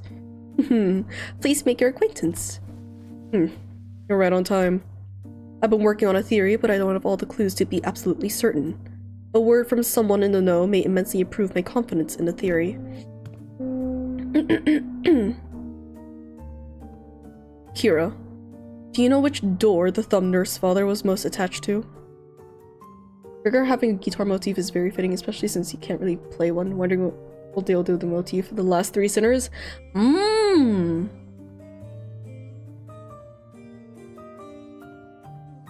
I also wonder the other motifs of the last 3 sinners will be. I also wonder. I wonder if Faust is gonna be like synthetic. I don't know. Maybe they'll maybe Project Moon will hire Studio EIM to make their own Vocaloid and use that for Faust. I think that'll be really cool. And also, I am absolutely going to be stealing the OST for this Intervallo. There's so many things. Ugh. They can go so many ways before it's actually crazy. Exactly! There's so many things you could do with Faust. And I'm excited to see what they come up with for her. Very excited. Oh wait, did I read that? Kira, do you know which door the thumb nurse father was most attached to? Huh? No, duh. Duh? That's supposed to be... that'll be obvious? Didn't you guys all see her? You think I just chat up a scary lady like that? Dude, she was beating the ever-loving shit out of Lucio every time I saw them together. Oh yeah, he went down fighting you guys to the end, Yeah, said stuff about her generosity and all that, and fought till he died. Damn, that's unexpected. Being real full sec here, I thought he was totally gonna swap sides. Really? That lad? And why is that? You know, the vibes. You guys don't know because you haven't seen him long without the scary lady always looming over him. What's up? Gonna stab her right in the spine? Look, I think you might be training wrong because, like, you're not improving as much as you should from all that grind. Let me show you what I learned about sword swings from this comic book. That's not how my master has instructed me. The textbook cannot be permitted to have even a single deviation if it means to repay the debt it owes her. Why are you so obsessed with all that crap anyway? I don't even like that old lady. But you're not so different from me in that regard, are you? Bro, the heck you talking about? I love my papa. Seriously, I thought things were gonna crash and burn before Yoshihide even came home. Huh. Suppose textbook and I had that in common. If this one doesn't know, let me redirect the question towards you, Sinner Ryoshu. Hopefully this touches upon one of your intact memories. Do you know which of these doors the Thunder's father showed particular attachment to? What a door she used most often? Why ask me? Fine. Yes. I do remember. Don't even need clocks help piece it back together. It's that one. The door with the metal pieces dangling from it. Holy shit, I almost died out there. Son of a bitch, fucking fly. Where are those G-Core fucks even drag those gross pests from? Mom? Are you okay? Do I look okay to you, Ticket? No, not really. I'm fine. You know I don't break easily. You should have been there to see me tear the head off that G-Core vermin, Ticket. But Mom, your leg's bleeding a lot. Here comes another mission. Boy, they really can't do shit without me, huh? So much for a break. The fuck's this? The bandages for you? Does this get serious? They got truckloads of expensive treatments on the ready to patch me up the moment I get back to the field. Okay, never mind that. Hey, this works. Mom? Sit tight and don't start any trouble. I'll teach you some sword techniques once I'm back. Must have been her years in the smoke war. Yeah, fighting in the war took a lot out of her and left her perpetually exhausted. But she marched to every battle with a smile. Stop drinking. Stop beating me too. Like a blissful idiot who forgot that she was still neck deep in the inescapable pit called the House of Spiders. Well, the ironic peace didn't last. Sometime after the war ended, someone she called the consigliere of the Thumb visited the House of Spiders as a tutor. And that's when she went right back to drinking herself into shit-faced stupor day after day. The beatings returned and so did the edge in her profanities. It was pathetic. Hold on. Why though? I'm sure I was on the losing side. But wasn't Valentia on the winning side? A war hero at that? Ever heard of the regulation that prevents smoke war participants from moving into I-Corp and K-Corp nests? The common thread between these post-war rules is that they make the lives of veterans difficult. Dubious rules that don't discriminate between winners and losers. I see. There must have been things going on behind the scenes there too. But doesn't that mean that back door will drop us into a trench they dug during the war? Yes, and Gregor will be the one to open it. Wait, me? Yes, others can do it for you, but what would be the point? You sure this won't end up giving him more nightmares? I don't see how this helps him in any way. We do not have any means to treat whatever it is assemblers within his arm. However, I would surmise that the underlying cause of the sudden transformation wasn't the arm itself. Then what? It is trauma. His arm took control after his psyche was crushed by the weight of the unspeakable memories coming back to haunt him. It's not because the arm went berserk that he started relieving his painful past. It's the other way around. Isn't that so? If you can come to understand that the war is really over, and that what others say, no matter how closely they echo the past, is not necessarily aimed at you, that you may be able to loosen your grip on the fear and anxiety that your arm could metamorphosize at any moment.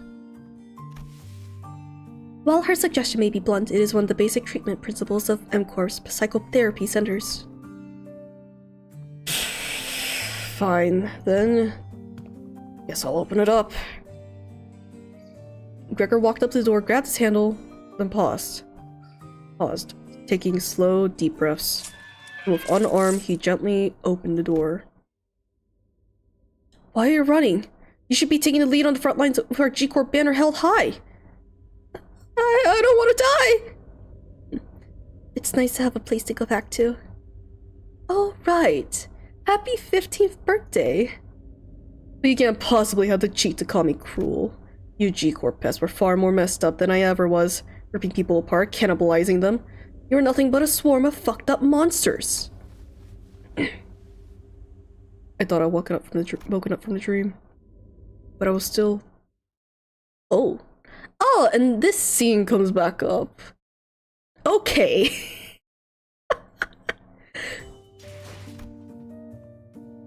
Minty, do you know how to send invoice to Capcom for therapy bills? Just finished Pragmata?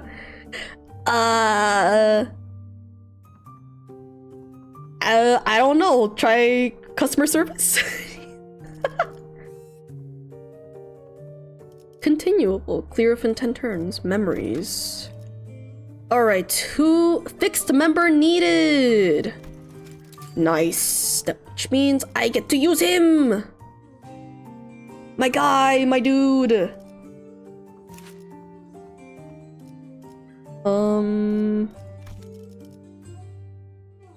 Yes. Let's do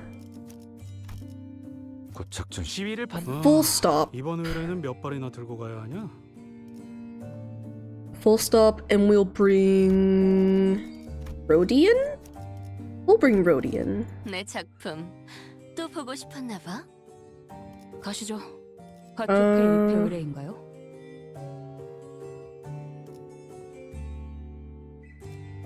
의로움을 세우기 위해서라면. Faust.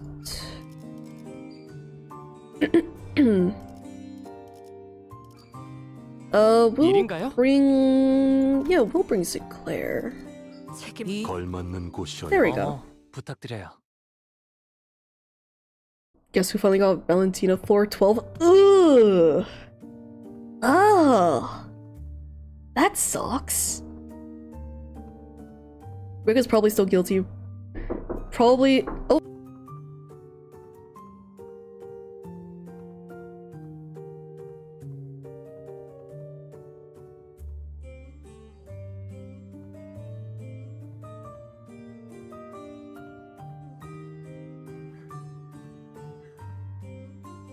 Ah, yes, knock knock.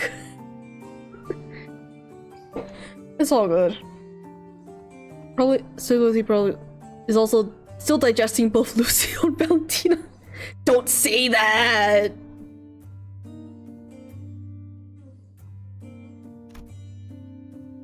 This place.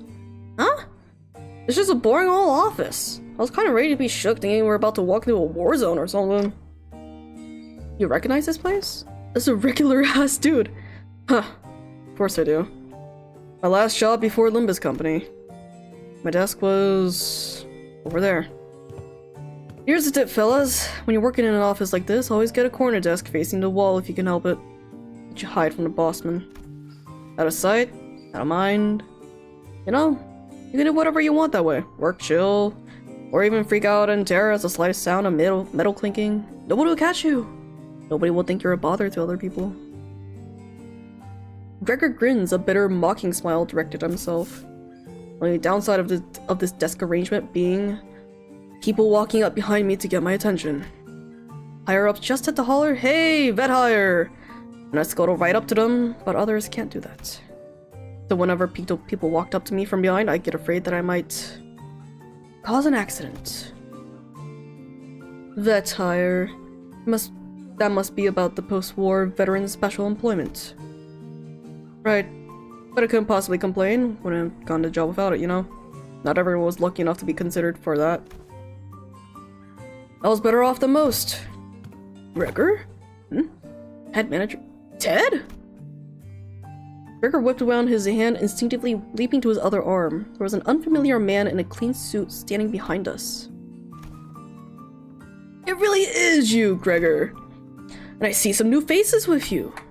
Oh wait! You folks must be the account that the guys on the other team asked us to leave the meeting room open for. Landed a new job, huh? I see you got a new employee card right there. Well, so how have you been doing? Me?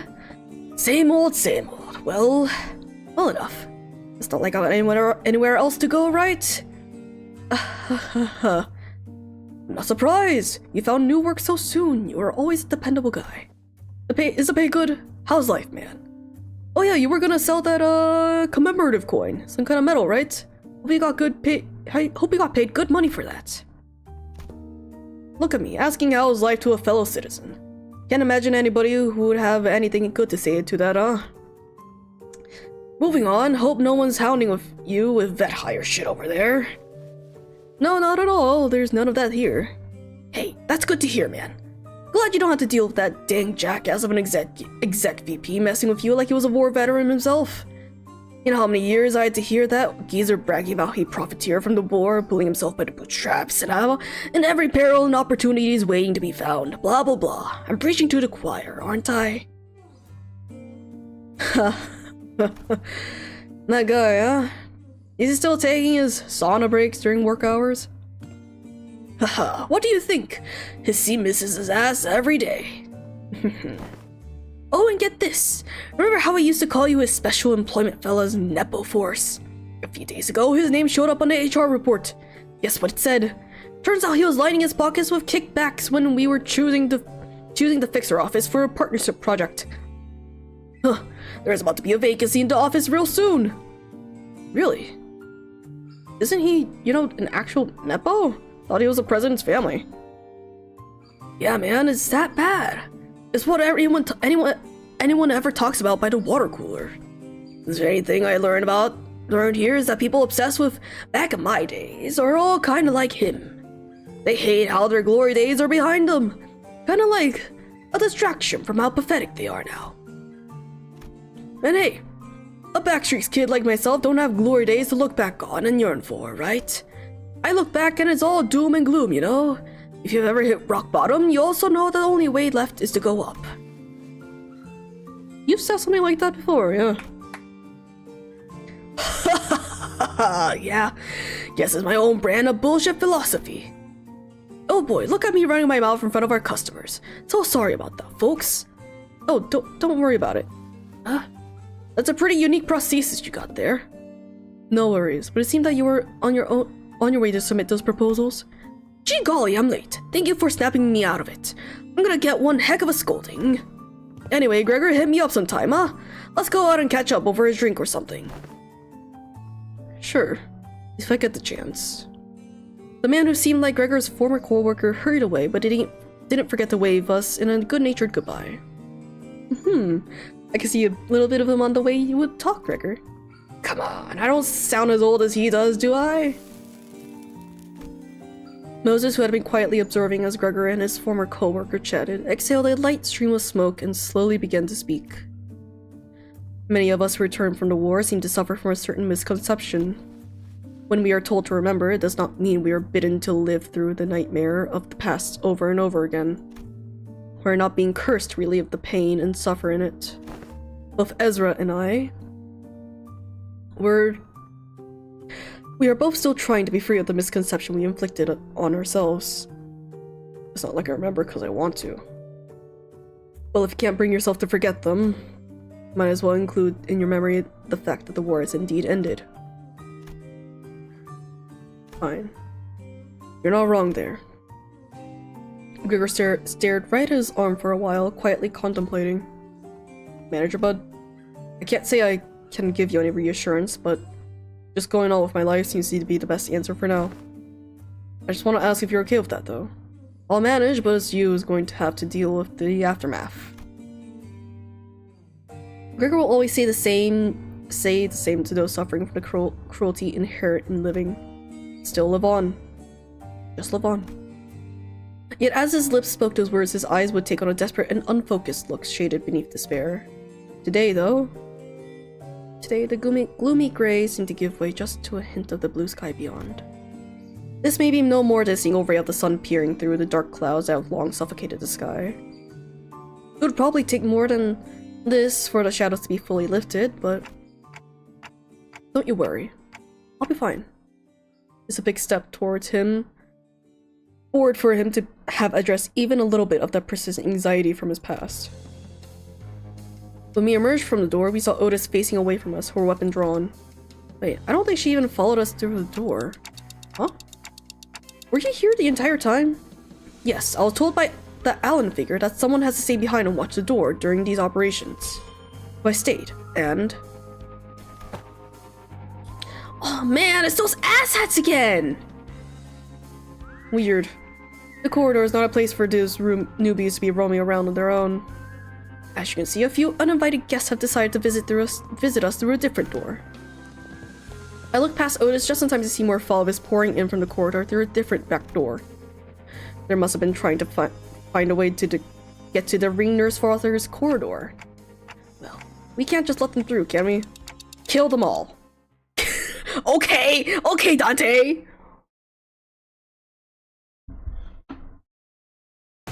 You know, considering the city, it's quite strange seeing just a regular, like, office building.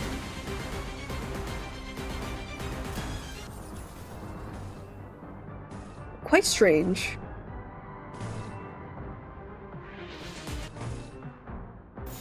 해고 감도 증폭.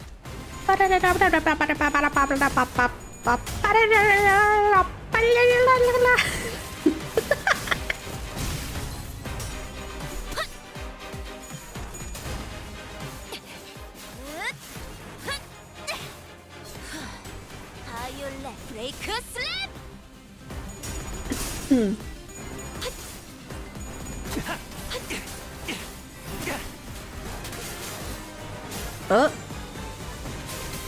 Are you okay? 히스클리프.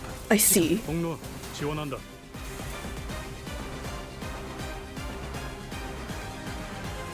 Ba ba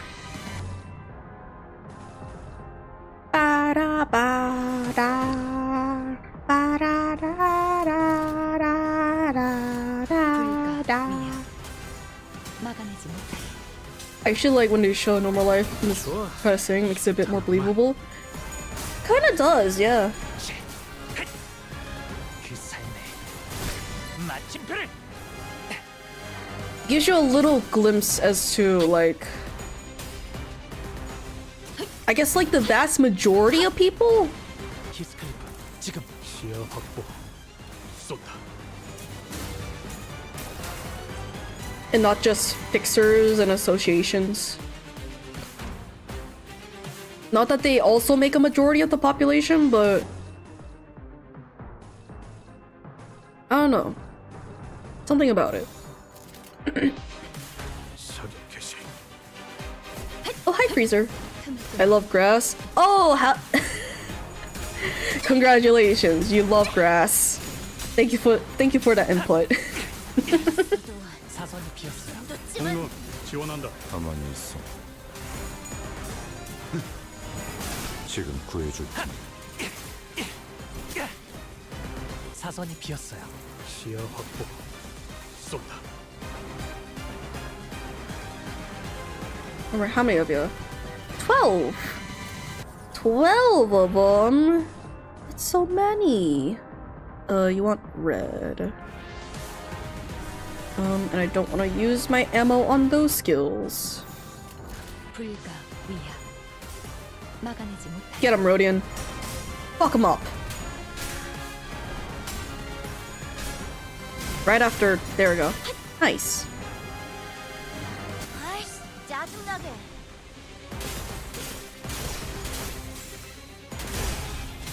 Nice!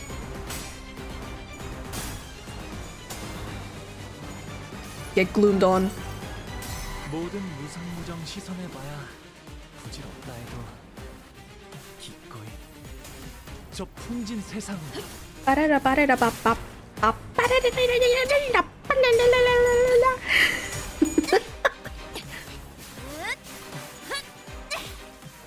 Go get him, Kira. 브레이크 슬랩. Nice.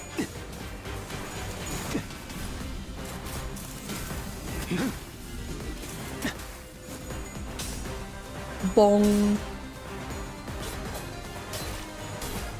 Up. Oh, not close. Not quite there for stagger. 이쪽으로 와. 내가 안전하게 지켜줄 테니까. These are the last few guys. Nice.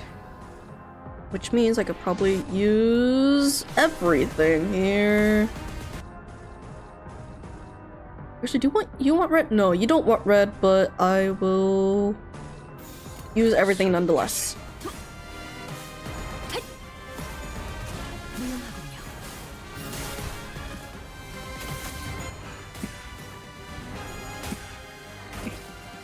한 점만 노린다. 깔끔한 Nice. 머리통에 적절났다고.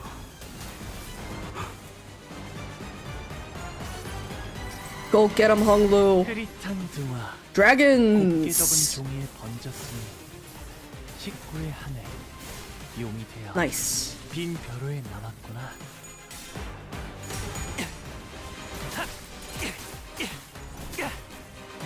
사선이 비었어요. 통로 지원한다. Nice. Nice. Things are dying. Is that everything? That's everything!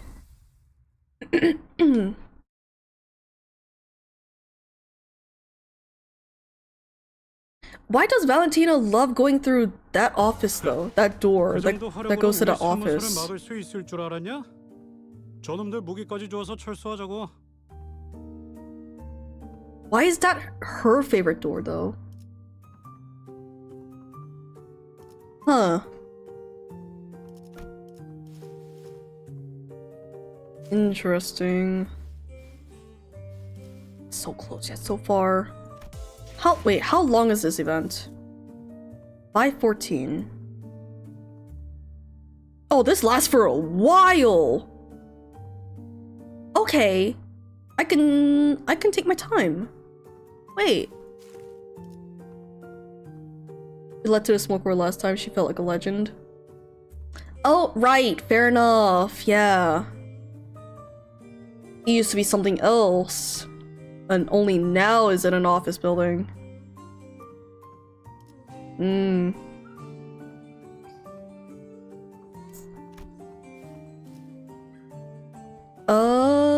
Ooh.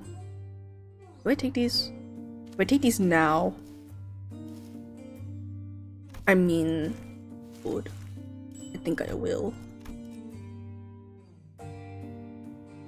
I feel like I've done a lot.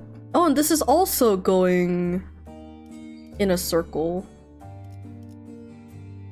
Huh. I'm gonna assume the last node is gonna be like right here. And then we end up back on the bus. That's what I'm assuming.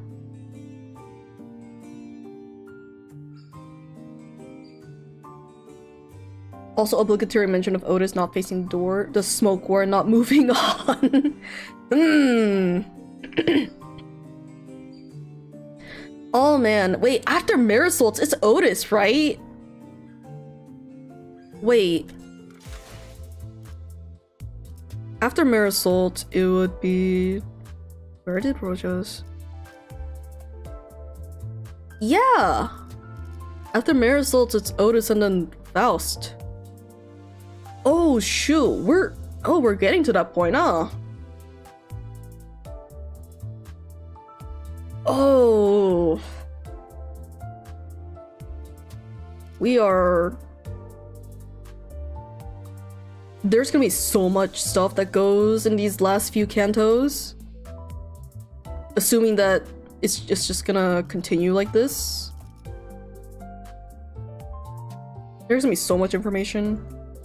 So much lore. I'm excited for it.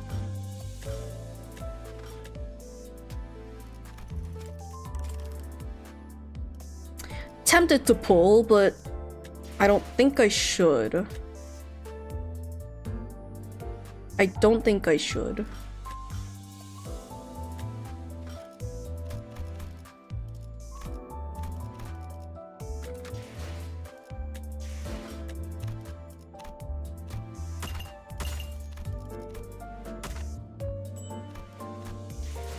Moro says this is a thing, and I forgot. Oh, yeah, it is a thing. Don't worry, I also sometimes forget that Morositas is a thing. Do not worry, you're not the only person. I think I will end stream here. I did a lot. Considering all my coffee and such. But yeah, got through a lot. I'm excited to see what's next. And yeah.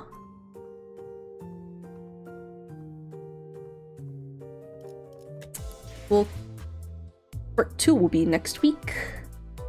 But I think I'll end stream here. Thank you all so much for coming. Tomorrow I will be streaming Final Fantasy XIV. We're still going through Stormblood. I think I've cleared like the 3rd quest now for Stormblood. The parts for it are so long.